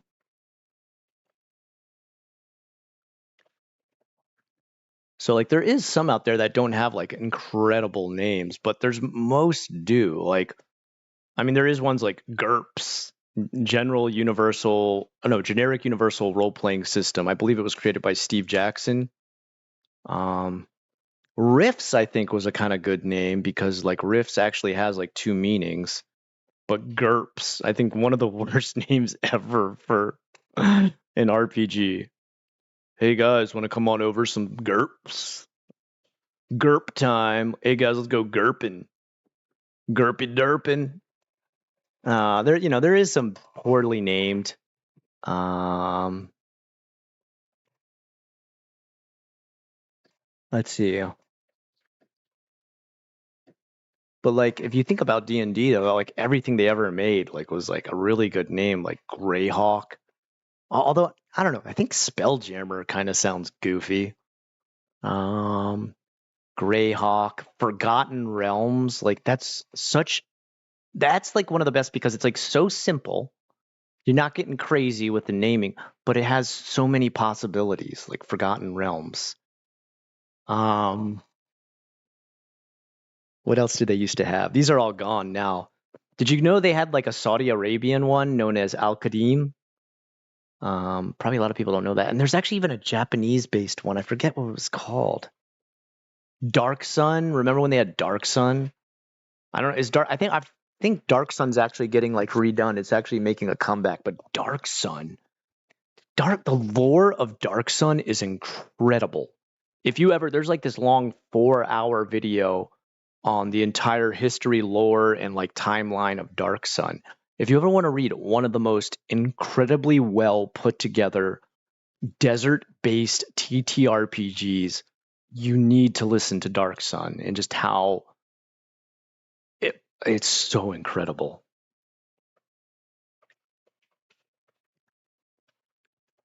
We're just naming stuff. We're trying to figure out a name for my TTRPG. Um, I don't know, guys. I don't know if we'll ever reach anything or martyrdom. I wish I could involve the word martyrdom more. I'm shocked to hear there's like these different types. Glass Marte involves the denial of desire. Oh, I want to read this whole thing. Cambrai homily is the earliest known Irish homily.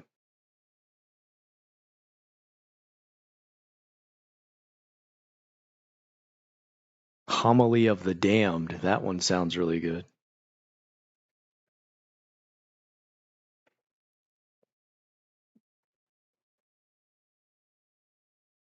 Well, what about divine eulogy?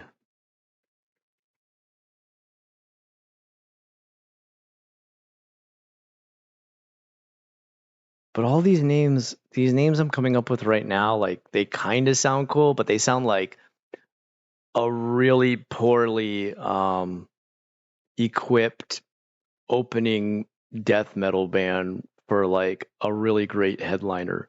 Now presenting what's her name again? Divine Eulogy. What's up, everybody? We are Divine Eulogy. And then you hear it, it's just like blast beats with like the worst guitar ever. Hymn of the Martyr? Oh, Martyr's Hymn. Hymn of the Martyr. Martyr's Hymn. Dude, I like him being involved. Martyr's Hymn.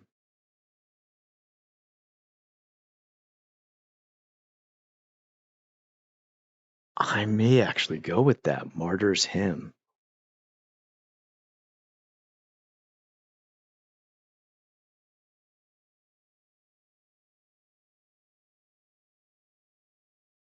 I like using him.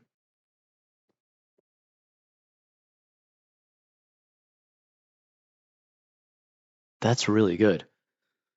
If nothing else, like some of the stuff you guys are saying here, it's gonna be like worked into probably other parts. Like I forgot the word him. See, that's the thing. That's why I gotta open myself up to like ideas from, input from like viewers because him, that's like a great word. It's not like incredibly like wild. Like you've heard the word probably quite a few times, but to use the word him as like something, trying to mix sort of a holy and like storytelling with something dark.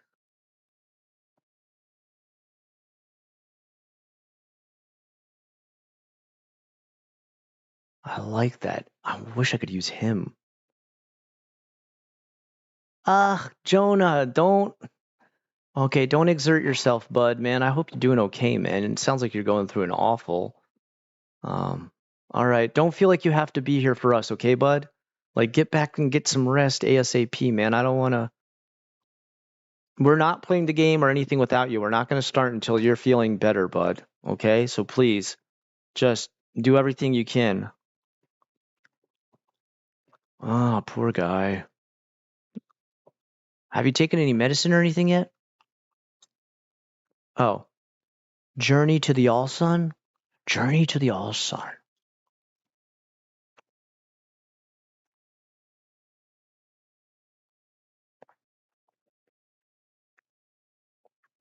It's almost like Journey to the Center of the Earth, right? Because that's what you're kind of doing, right? You're trying to go to like the middle of. Um,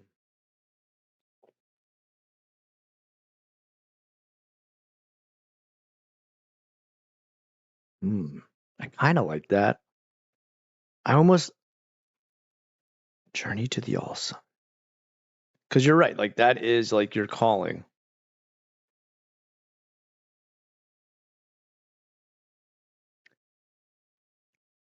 Hmm.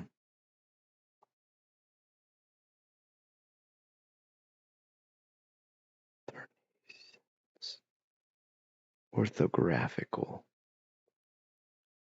Distinctive orthographical. Diacritical mark. The passage from Matthew is addressed by Jesus to his disciples, calling upon them to take up his cross, self-mortification with compassion. Mortification. Self-mortification. Hold on. Mortification of the flesh, literally putting flesh to death. Dang.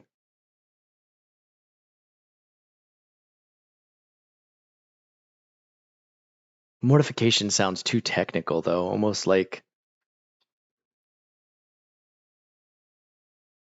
there's so many cool like religious-based words that like I would love to infuse with this, but some of them are almost like too whoa, bud. What are you doing? You okay? You all right? I don't know. I don't know what happened. He like bumped into a table. Are you all right, buddy? Are you okay? What happened? What was that? I don't know what happened. You like totally like almost like knocked everything off of this table here by like slamming into it. Good thing I didn't have a drink in there. Holy cow. All right, bud. Take it easy, okay? We'll do snacks in a bit, okay? You've had like 2 snack helpings today already, though. You're always getting a bad snack attack, aren't you? All right, but you guys, seriously, you're giving me some great input here. All right, mortification. Mortification of the flesh. Mortification of the flesh. Self-flagellation. Yeah, I know that one. The only problem with the word flagellation is it sounds too close to flatulation, right? Like flagellation is like sick. Like it's people whipping their own back to punish themselves. But flatulation is just farting. So like it sounds too close. Um let's see. Analogous concepts. Subincision? What the hell is that? Oh God, no! Don't look that up. Yikes! That's not good. Okay, I wandered too far.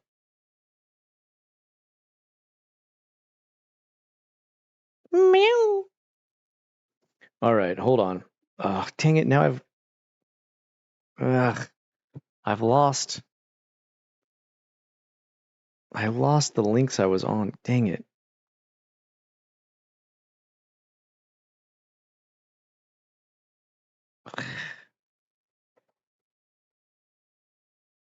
I need to go.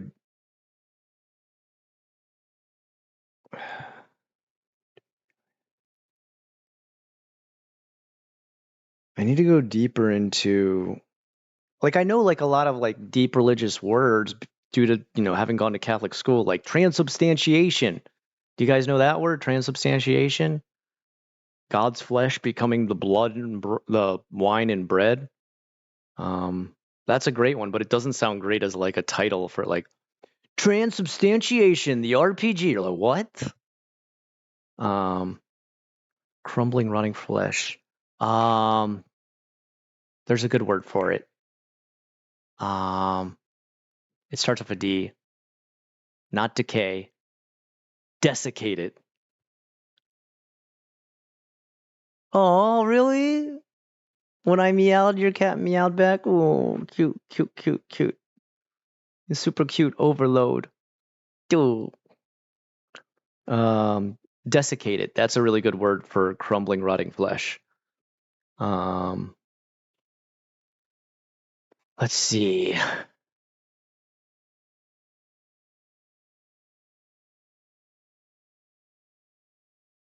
Like the main theme I'm going for is kind of like almost kind of like a hopeless quest, or like an endless hopeless quest, or like a holy quest that's like ultra dark, like the dark pilgrimage. And it sounds just like a really bad Thanksgiving day. What else? So like that, I'm thinking of other like religious words I really like like reliquy. Do you guys know what a reliquy is? A reliquy is when supposedly the bone or like body part of a saint or a martyr or a patron has been saved in one of these like golden cases with like glass around it and like all those like golden statues and everything like that. That's a reliquary. This is super cool, right? Or the tabernacle, right? But they don't sound cool as part of a title. But these are like kind of the ideas that like, Oracle's really good. Like Oracle's so good. Um, a long, long time ago, probably almost like 10, 15 years ago when I first started making Drathorn, its original name was Morloth. And I called the RPG Oracles of Morloth, which like sounded pretty decent, but the problem I ran into is then like I'm locked into only thinking about that planet. And like I said, this is a planet that's part of a universe that's being like kind of puppeted by these dark gods. Um,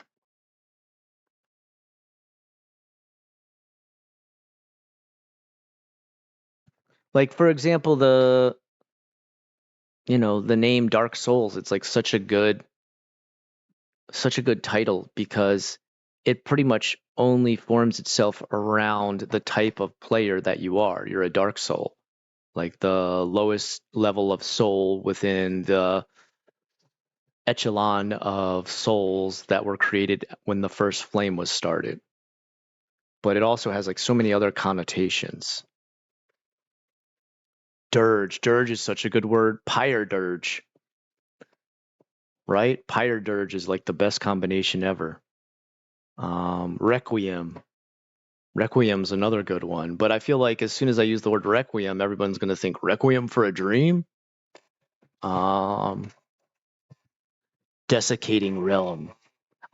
Actually, you're very close to another title I had thought about where I was like, entropic realm. But entropic sounds like, when I hear the word entropic, I know it means like entropy, like decay, but it makes me just think of like a jungle or like a paradise.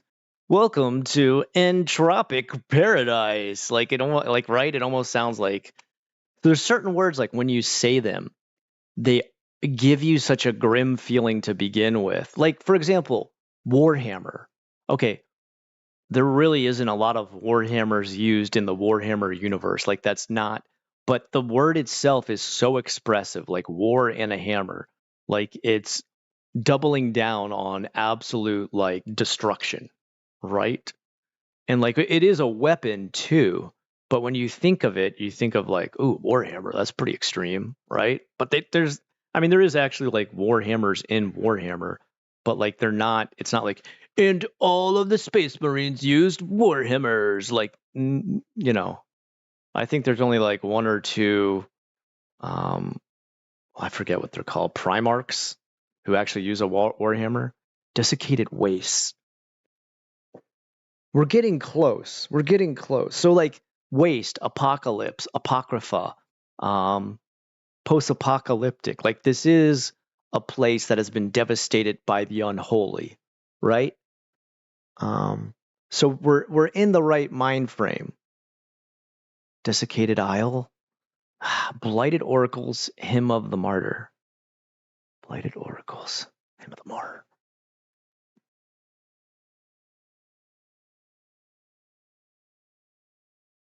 See, the problem I run into sometimes is like, okay, so all these things you've said and are great. Blighted Oracle, that makes sense. The person telling the story is already cursed. Hymn of the Martyr. I kind of really like this one, Hymn of the Martyr.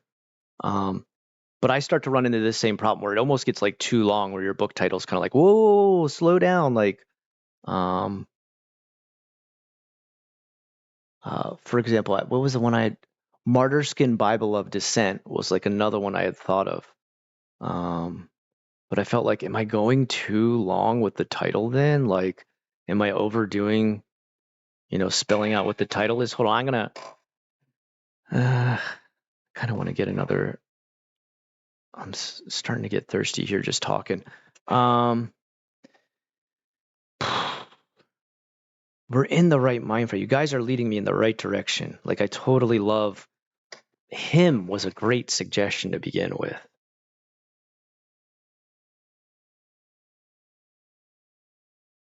What about Testament?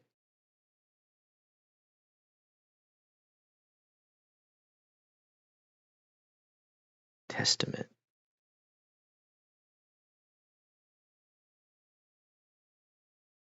Why? Oh, I see why it's. I'm like, why does it keep being misspelled? Testament.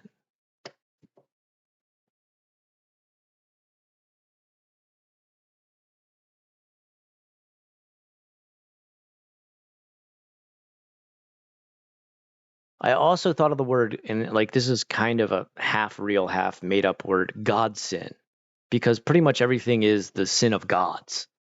So like the God sin Bible, or um,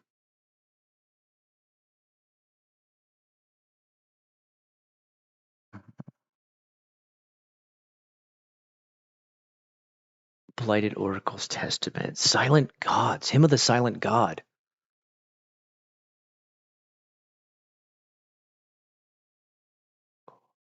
God, I like the idea of silent gods because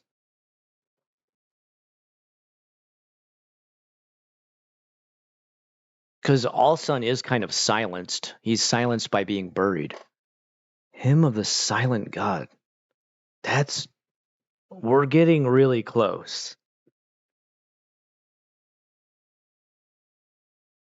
A silent God. Like, see, like there's a word combination where they're both simple, but the combination gives you this absolutely um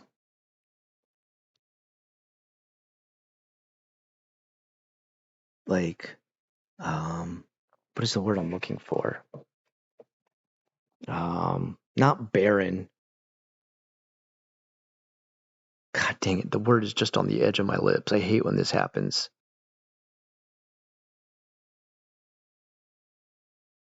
Not overwrought. God dang it. but it's like really hopeless. Like that gives you a super hopeless feeling. Like if you heard like, oh, Bible of the Silent God, you'd be like, oh, that's not going to tell me much. Um, Silent Prophecy, Silent Prophecy. Bramble Gods. There's actually a really good is it like a platformer called Bramble? And it is about like these different kind of forest gods. Forsaken gods. Here's okay, let me give you another one that like really impressed me. There's a movie, and this movie is just kind of like a sort of love story about I think they're two deaf people, but the name of the movie is called Children of a Lesser God. And I always really liked that title of the movie. Like it sounds like ultra dark, but like not so dark where you're like, okay, come on, like chill out. Like, there's some stuff that's like so over the top dark where you're like, okay, you're trying like way too hard, right? Like I feel like some of my own titles are like that. For example, what's the one I said? Like unfathomable gradient. Like it's just like, yeah, okay, Scott, you're trying like way too hard. Or keys to descent. Like, all right, bud, chill. Like there's definitely some bands out there I'm sure you've heard of where you're just like, oh, really? We have to go that far? Um, what do we got? Blighted Oracle's Tale. Forsaken. Forsaken could definitely be used.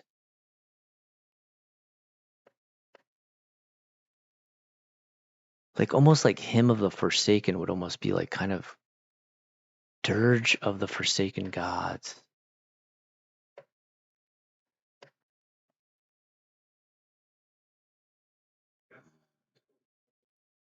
Dirge of the Forsaken Gods. Or Dirge of the Forsaken God. My original, before all the rest of these, it was just Sky Coffin. That was what I think I've told you guys that already before. I used to call it Sky Coffin because it's just a god buried in a planet. So it's kind of like a coffin in the sky. Sky Coffin. And I was just kind of like, that sounds like you're on an airplane and you caught a cold. God dang it, I'm Sky Coffin. Um,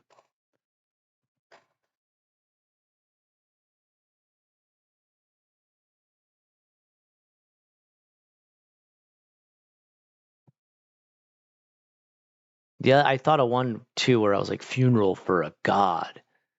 And I was like, wait, funeral for a god just definitely sounds like job for a cowboy. Hymn of the Forsaken Martyr. Deco-chan's crispy fried chicken adventure. We found it. Gosh darn it, that's what it's got to be. All right, hold on. Can we think of an anagram for that? We don't have to do that ever. Plague Dirge of the Ancients. There's like a name generator. There was like one I went to that was like really good, but like always, it kind of just like went over the top all the time. Forsaken God's Tomb. We're close with that one. I was also thinking of Tomb.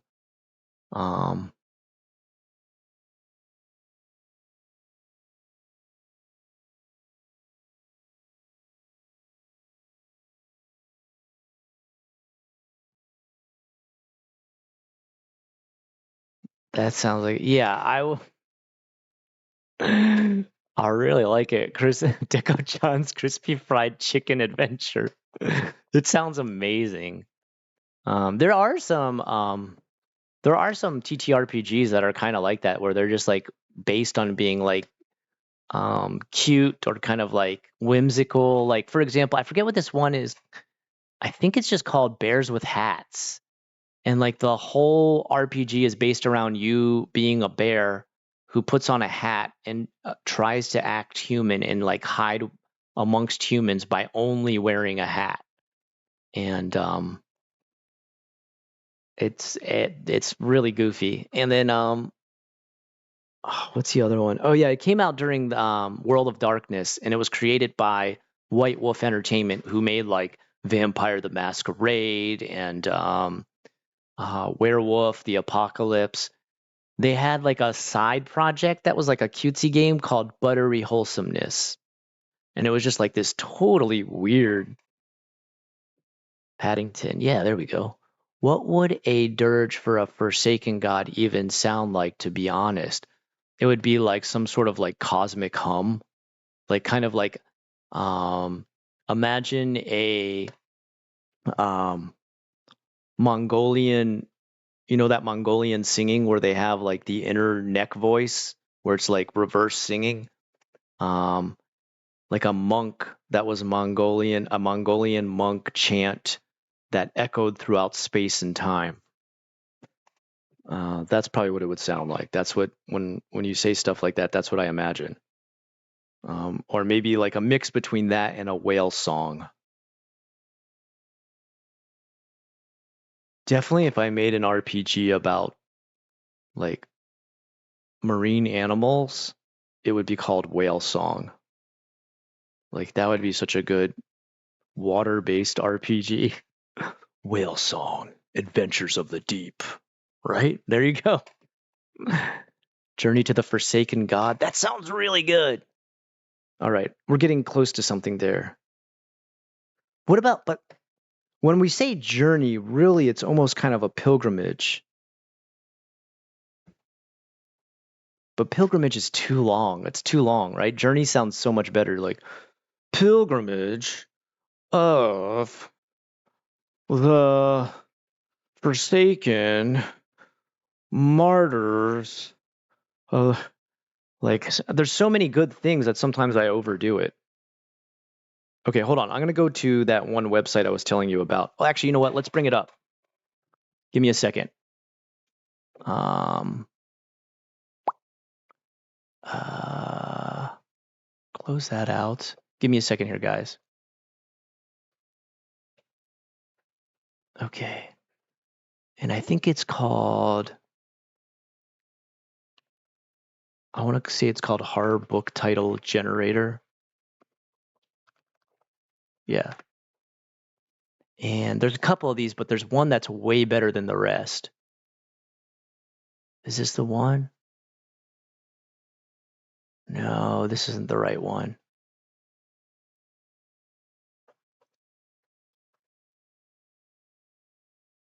I think this is the one.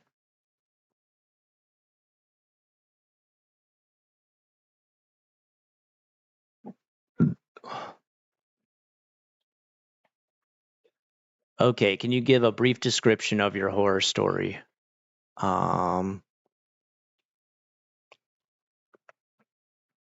Saints selected by God to dig up his holy son. What kind of tone do you want to go for? Terrifying, ominous, haunting, chilly, mysterious, gruesome, suspenseful. Ominous, I think would probably be best. All right, generate. What's wrong, Maki? You okay? Do you need something?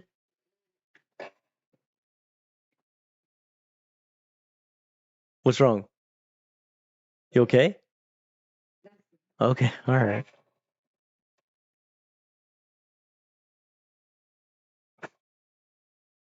This is the worst. One of these titles is so bad. It says, "A sacred mission, a cursed secret. The sun rises wrong.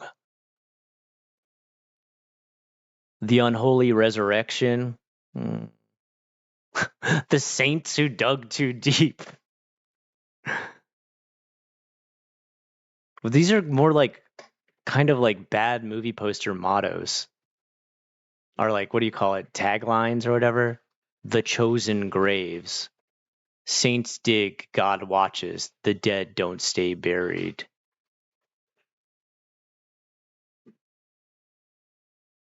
What are these goofy? Okay, maybe it's because I chose ominous. Journey through the waste.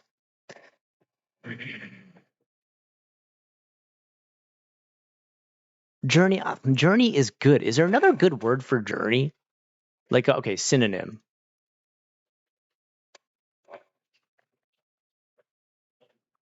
Journey. Synonym. Okay. Let's see what we got. Expedition. Transfer. Wandering. Hymn of the Wandering Martyr kind of sounds really good. Safari. Safari. Safari destroys everything from sounding serious. As soon as you add Safari onto it, it becomes like a goofy kids activity.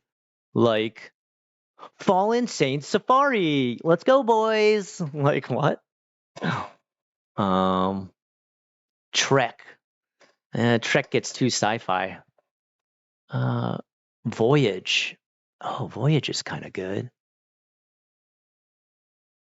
Voyage of the Martyr. But Voyage of the Martyr kind of almost sounds like some kind of space. Odyssey of the Damned. Oh, Odyssey. Odyssey's good. Hold on. Odyssey.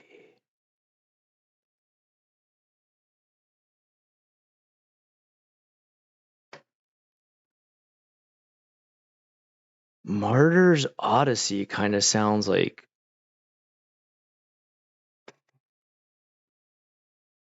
Does it sound too close to Abe's Odyssey or whatever? It's that game. God, Odyssey's good. Why is that not up here?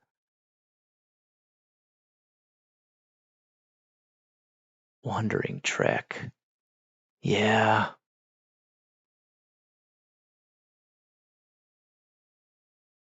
I kind of like what Anne said with like it's like Martyr's Path or like Path of the Martyr. Oh, get out of here.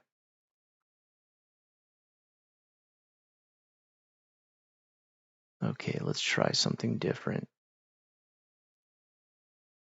No, not copy. Generate. Forsaken Odyssey. Forsaken Odyssey sounds like really freaking good. Abe's Odyssey. Yeah, dude, Abe's Odyssey is a classic for sure. The Chosen Graves. That's kind of like a good one, but it doesn't quite work. Beneath the Sacred Soil. Unholy Shroud. Shroud.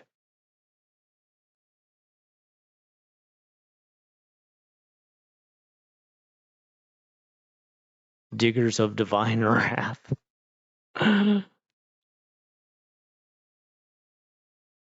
Some of these are like kind of decent, but some of the stuff it comes up with, you're just like, what?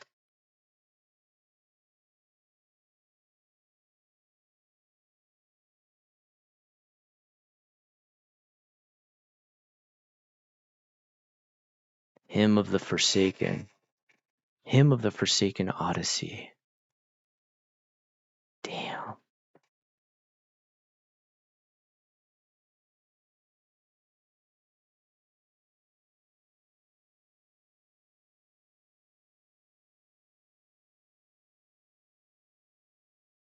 The Forsaken Odyssey.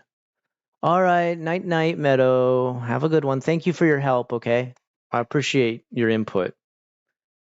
God dang, we are so close. You've got him totally like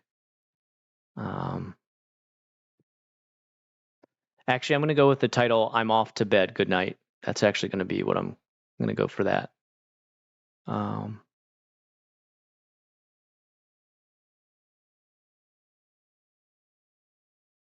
You guys ever seen that movie A Dark Prayer? Isn't that what it's called? A Dark Prayer or A Dark Song?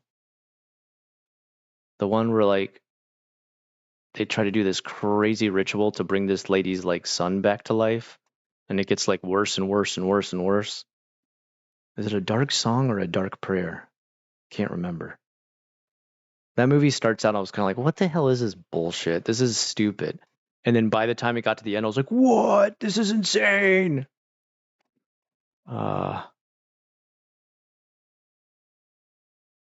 Hymn of the Silent God. God dang, that one sounds good.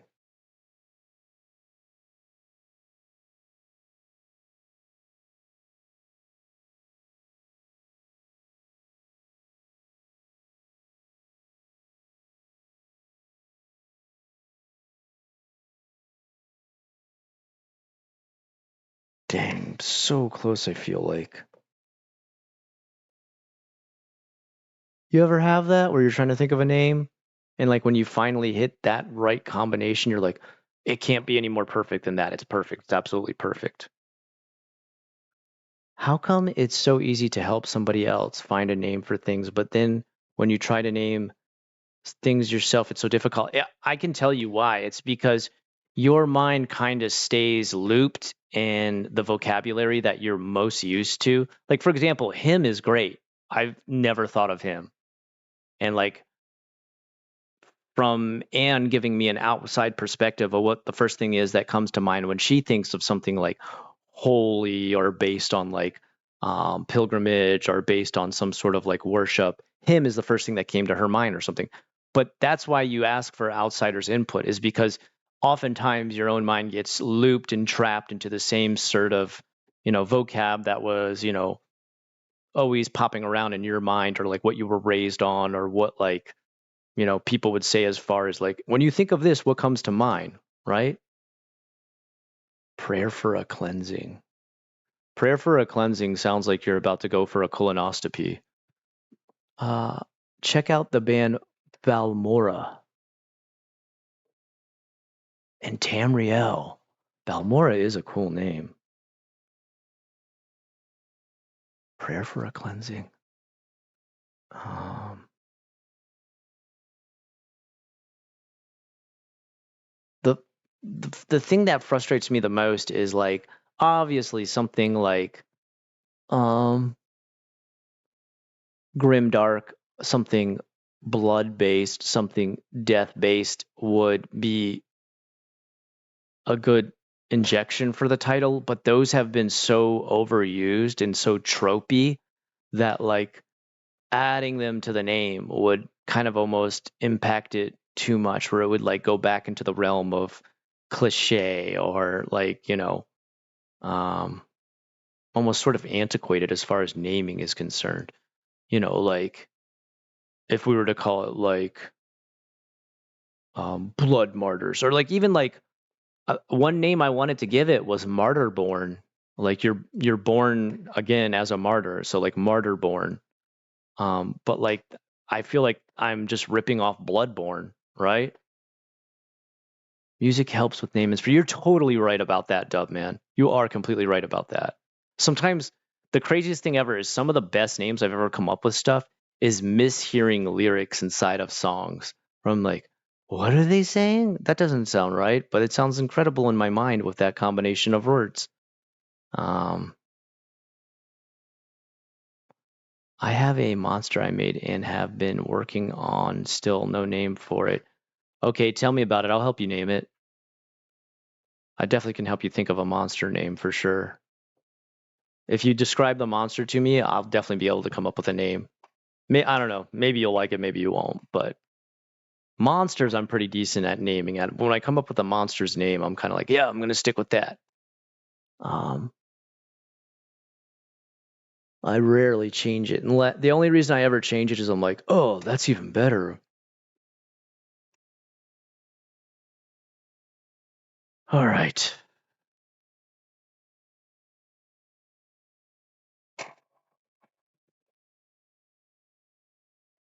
I need something to drink now. I'm absolutely bone dry.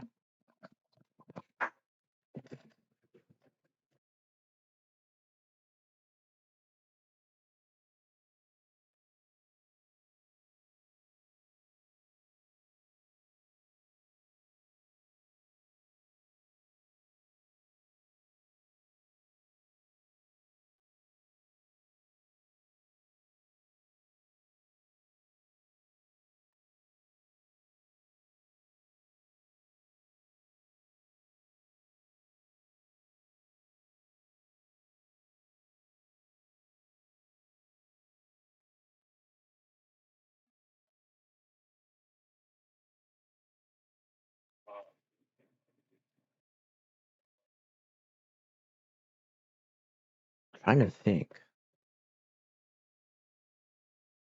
Nightwish. Nightwish is such a good band. Deep Silent Complete by Nightwish. All right, I'll have to listen to some Nightwish. Nightwish is so good.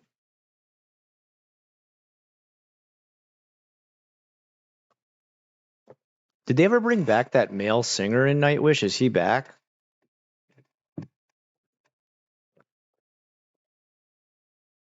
He really reminds me of when they have like a male singer in the Silent Hill music.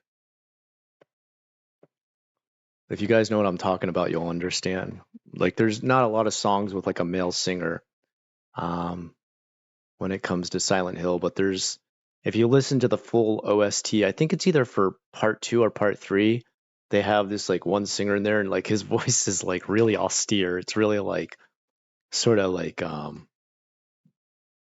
like when you imagine somebody doing like a fake deep voice, that's kind of how he sounds when he sings. The Unholy Shroud. That's so close to.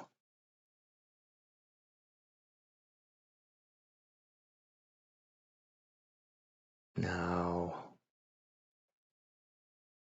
Oh, wait, is this the right one? No.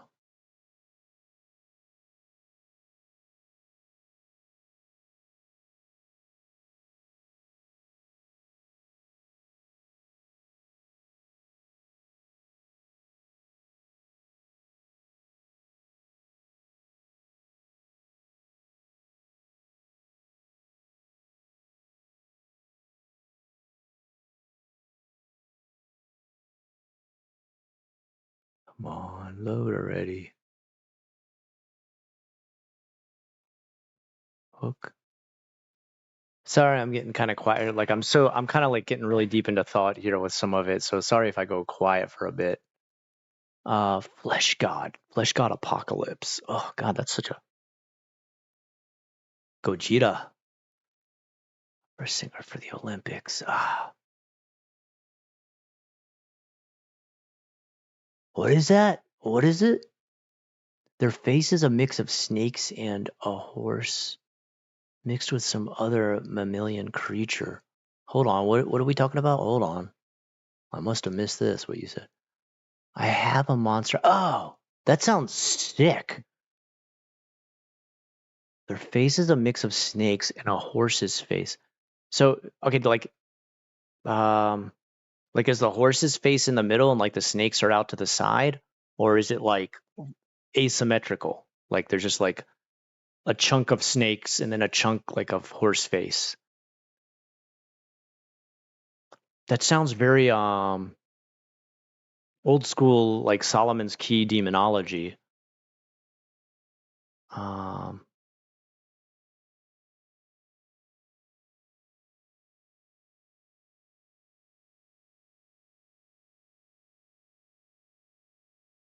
what is the name? What is the name of that play where there's that like the boy who stabs out the horse's eyes? Equi? Isn't that what it's called?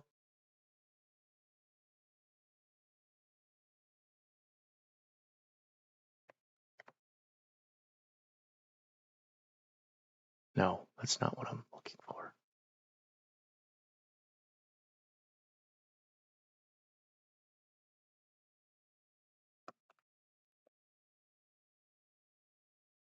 It's like a really famous old play,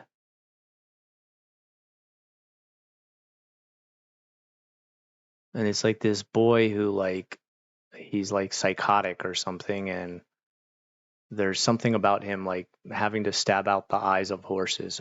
Is it equi or I know it's like because it's like short for like equestrian or something.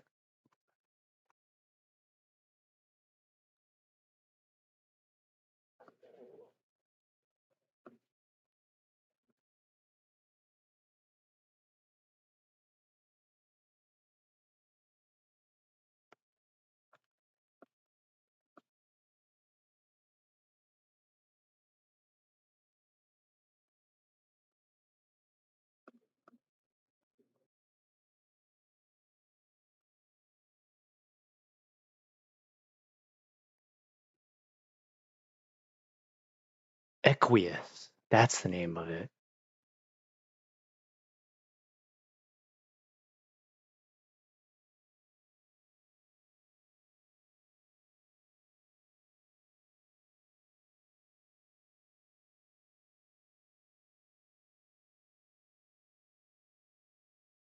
Like their mouth? Okay.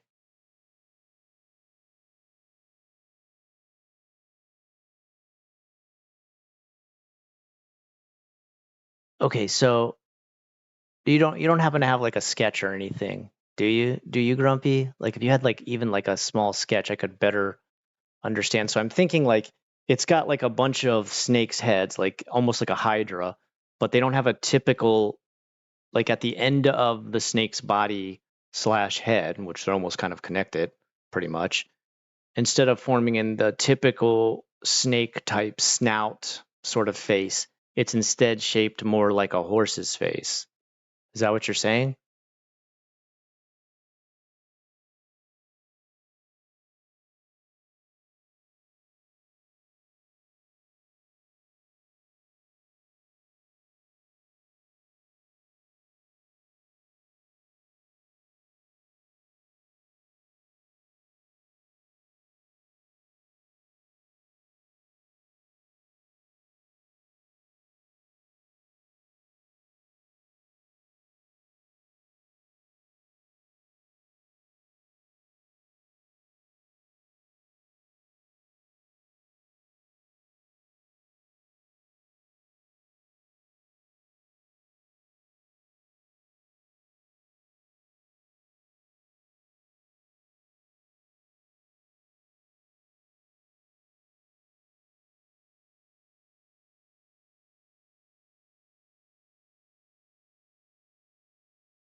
Your mouth closed.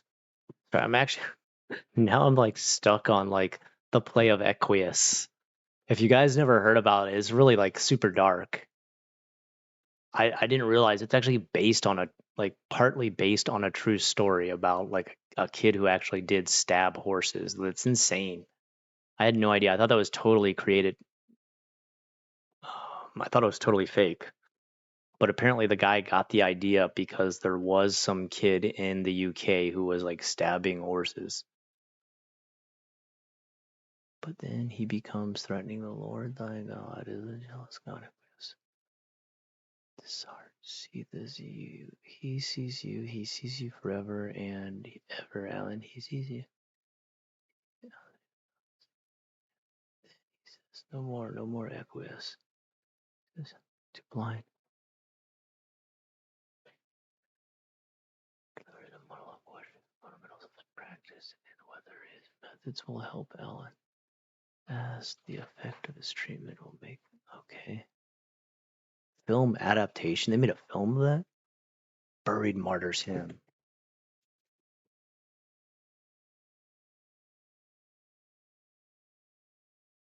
Is there another?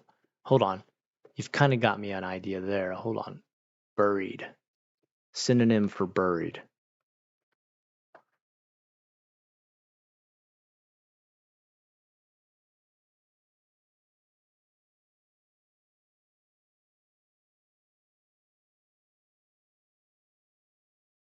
God, there's not really good synonyms for buried, is there?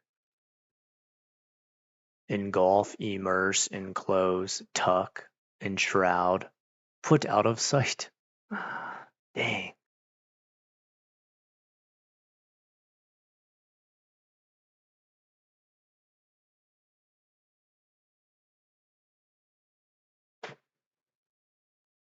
Okay, how about.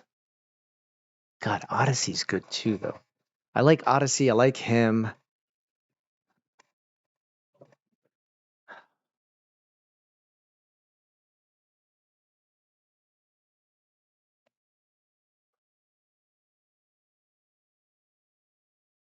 Entombed, engraved.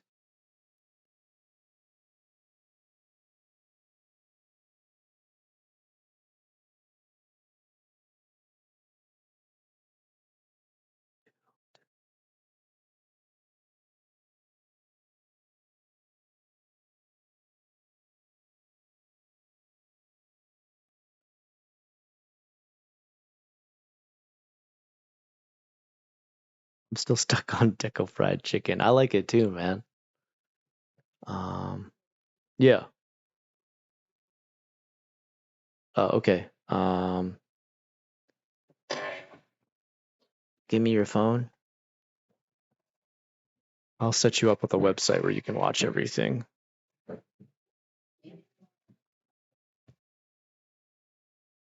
Wonder if it's still loaded on here. Do you still have Animax? Hold on, we'll find it for you.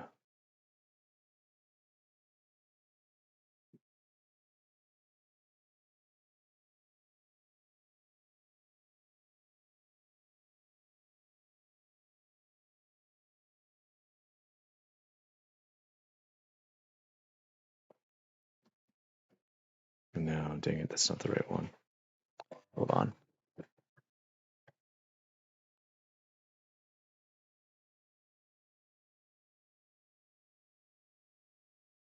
No, not Annex. That's what it is.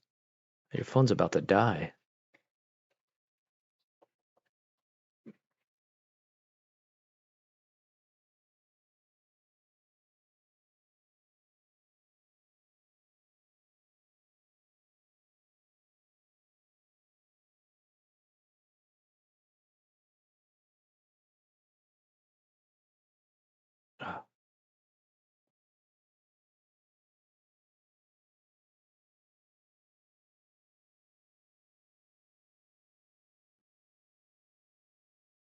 Oh, there we go.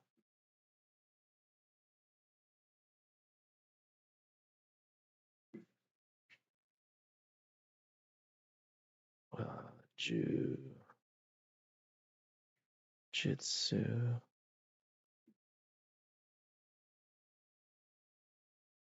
Kaizen.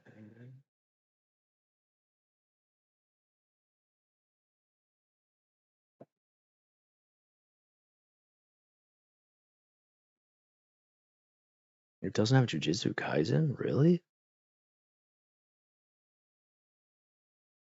Sorry, I don't mean to undead him. I've also thought of the word funeral, but I've never kind of figured out how it would be worked into. Undead him is. The only reason I stray from the word undead, like for example, I've been calling it undeath, is because I feel like as soon as we encourage undead, we get into like vampires and zombies and stuff like that, which we are in a sense, like our characters are sort of the risen dead, but they don't have like the brainless capacity of a zombie, but don't have like the overly godlike powers of a vampire.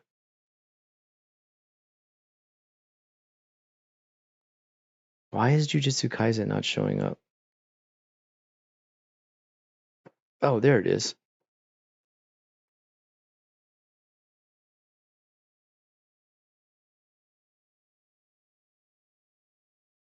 Am I spelling Kaizen wrong or something?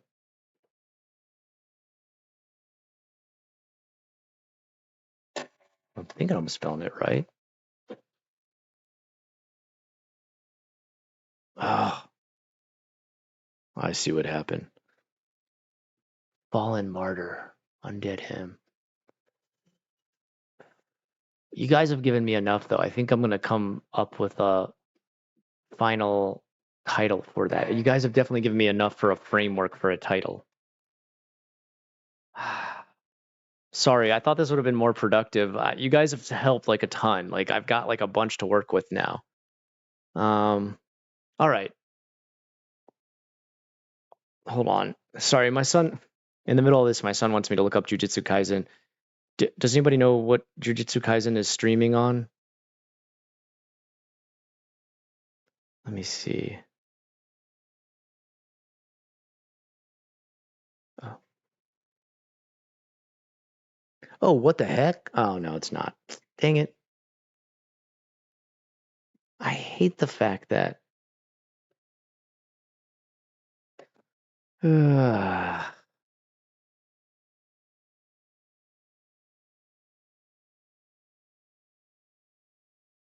Dude, it's so annoying that like when you go into Prime, you think you get to watch all this stuff, but then you're like, oh, trial, buy, free trial or free buy, and you're just like, okay, like this isn't actually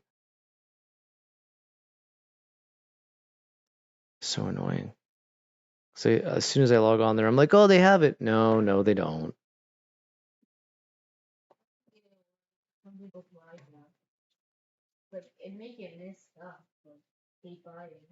Yeah.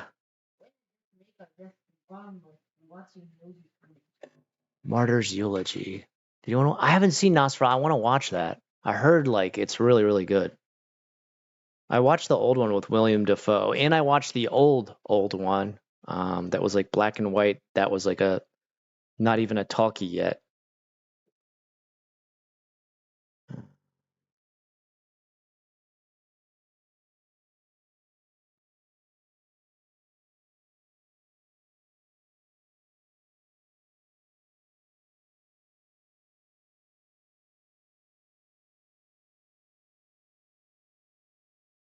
Oh, wait a second.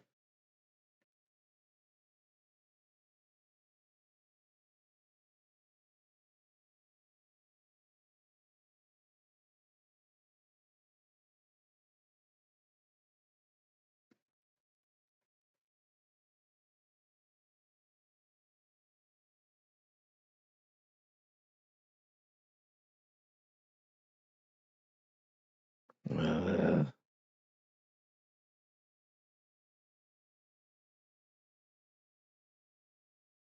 9 anime.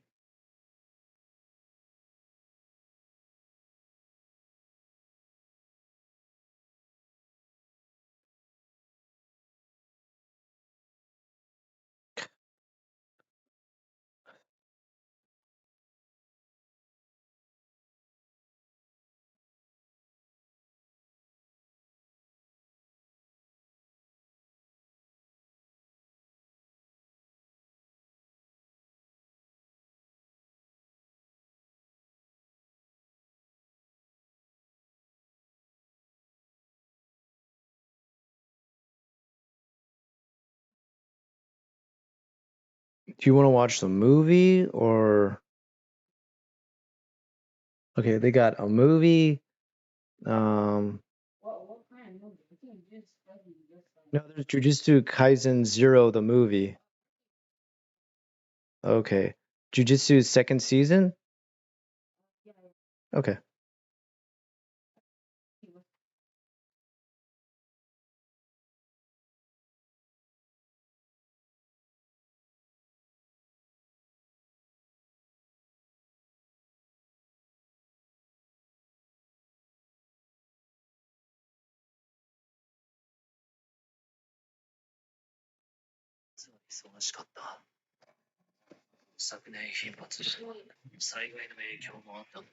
All right, hold on.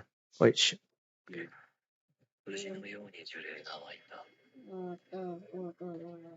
okay. That's part one. I mean, that's season two. Oh no, wait. That actually. Hold on. All right. All right. Sorry about that, guys. Okay. Okay. Here's one other thing I need to figure out. Here's a more simple thing to name. Okay.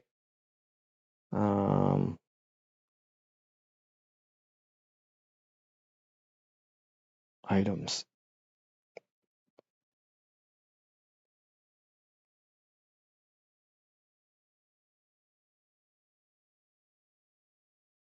I don't think I have. I don't have. Yeah, I don't. I don't have a name for the type of money that's in this world. So, what should there be? Do you guys think there should be a monetary device that goes across all 7 nations? Do you think each nation should have its own, but can be compared to a worldwide monetary device? Or do you think it should mostly be like trade base? We're somewhat modern. Probably I should just go with one monetary device across 7 nations.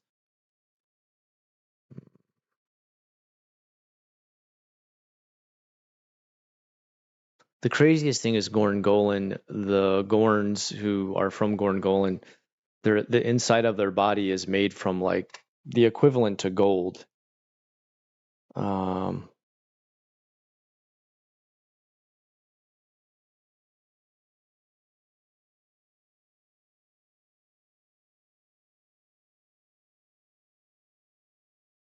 let's see. I don't.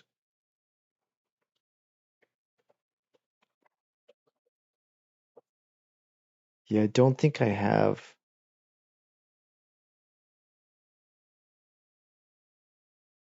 No, I don't. I don't think I have any kind of money. Animus terms,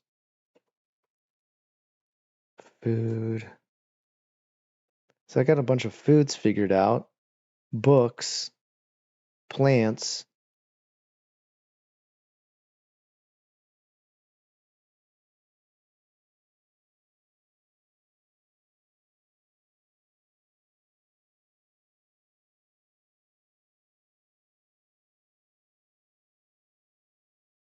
Timeline, weapons.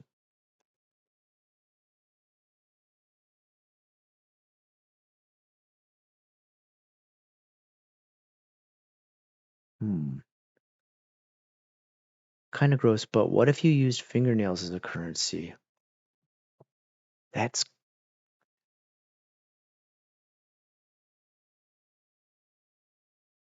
that might work.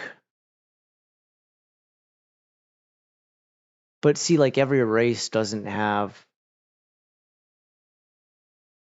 like for example,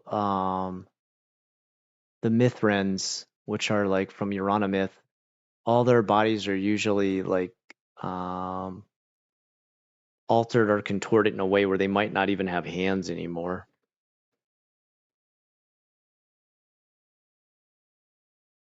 Hmm. I like that though. A body part being worth money. Like for example, if you like gut a Gorngolan, or they're just called Gorns for short, like their entire internal, like all their internal organs are made from like precious metals, which makes them like really hardy and like strong, but also makes them like hunted by other races to like gut them.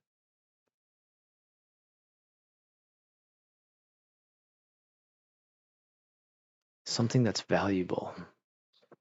So probably like a metal that can be melted down, I'd imagine. What is something that all the different races do or need? That's a good question. Most of them all practice, although Urana myth is kind of over the top with it, but most of them practice bioalchemy, which pretty much allows them to create like medicine, drugs, mutations, powers within like a potion. Um, for example, the adventure that the players are going to start on deals with a place called the smoke mines, and there they bottle a type of smoke that comes out of the mountains called the Sufferhorn Mountains, and that smoke is used as a reagent in a lot of bioalchemy, and that's how they make their main money. Let's see, blood transfusion. Yeah, like I was thinking maybe something like that. Like blood would actually be, yeah, that would actually be really good.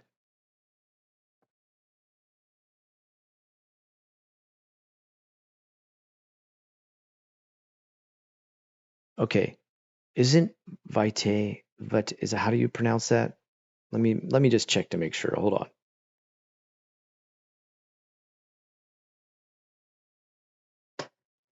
Ah,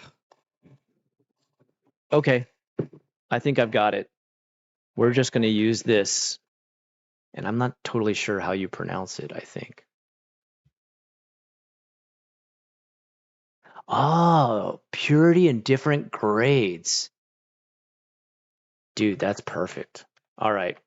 So we're going to use pretty much half from both of you. We're going to go with Anne's idea of blood, and we're going to go with, yeah, Vitae Vitalis. Yeah. Yeah. We're going to go with Anne's idea of blood and Jonah's idea of purity levels. Ooh.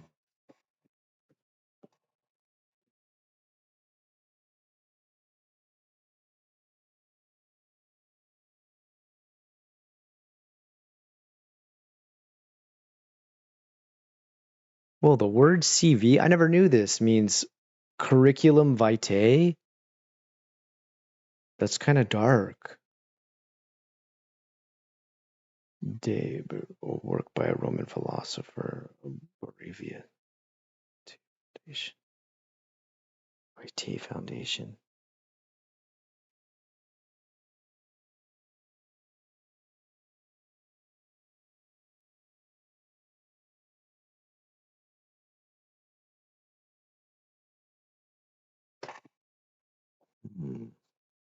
All right, we're gonna go with that.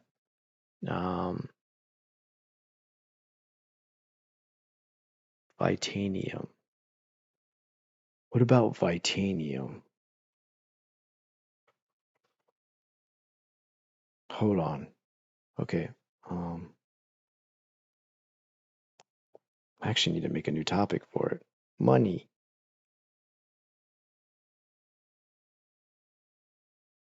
Vitanium.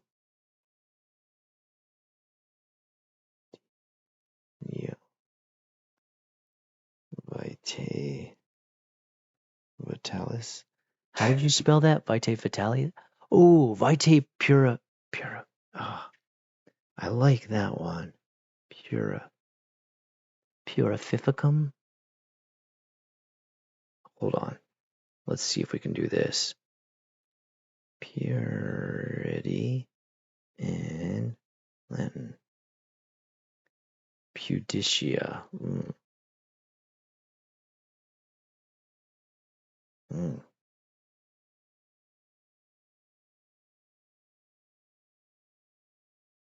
Vitae Puris.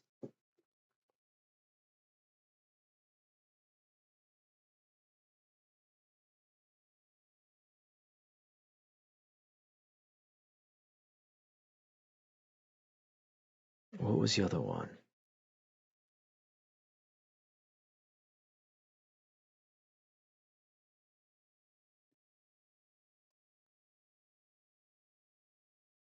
Vitae Mundane.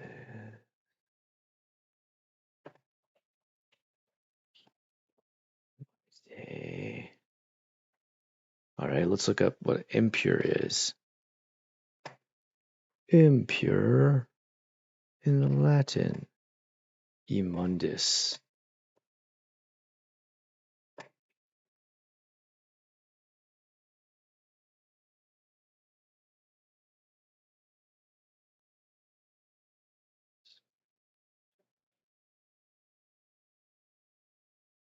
Immundum. All right. All right. Okay, hey guys, here's what I'm gonna do. I'm starting to feel like burned out hardcore. This week was insane. Like this was like a brutal week where we got almost no breaks. So I can feel the candle burning at both ends. I'm still gonna keep talking. Um, I'm gonna jump on Discord though, because I really want to just lay down and stare at my cell phone and just let the comfort of like just kind of tuning out take hold. You guys understand. And Jonah, you need to get some big time rest, okay? Yeah, you go lay back down too, dude. I want to make sure you're nice and healthy before we try to like um pull you back into the whole RPG world. Um I still want to keep talking with you guys about the RPG if you're cool with it. I'm going to jump into the RPG and guys, I do want to say um those of you who've come on here and talked about this, like you're more than welcome to jump into the Discord. Jonah, can you post the Discord link? even though, are you well enough to do that? Yeah, Dubman, thank you for your input tonight too. Seriously, thank you to everyone who like gave me input on titles. Like it is very welcomed. And I'm very happy to receive your help from that. But man, I am feeling it. Like every time you see me kind of tuning out and going silent, that's when you know I'm winding down. Thank you, dude. Thank you, Jonah. I really appreciate it. Yeah, guys, come hop on there. We have the room. Let me tell you the exact title of the room. I think it's just called like TTRPG or something like that. Tabletop RPG channel. Jump in there. Brainstorm with me. Become part of the creative process. I do have massive amounts made. I have like every nation made. I have cities within every nation made. I have races of every nation made. Right now I'm actually working on a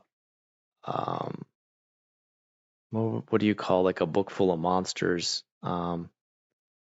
It's this book. The first book I'm gonna make is called Lesser Denizens, which is just like more of the weaker monsters of the world of Drathorn. But I'm always a taker of any suggestions on monsters' names. I have to get back to you on hold on, let me go back up to where you were describing the monsters. Grumpy, if you have any kind of like sketch, like the problem I'm having with naming your monster is I'm not completely sure. It sounds awesome, by the way. Like I really like a multi like snake, serpent, horse based. Like this sounds very like I said, Solomon's Key type demons. So I'm interested to hear more. I would like to get your suggestion as far as any monsters, like when I'm building this whole monsters compendium, of any monsters you have ideas for. If you'd like to throw them in there, like you sound like you have some great monsters idea, Grumpy. I'll throw my ideas back at you. Like you're more than welcome to borrow whatever I have, or work it into your stuff. But I'm pretty sure I can come up with a name for that monster. I need to get a better grasp on the overall physiology. Is that the word you use? Morphology? That's talking about the shape and like how it stands and everything. Is it bipedal, quadrupedal?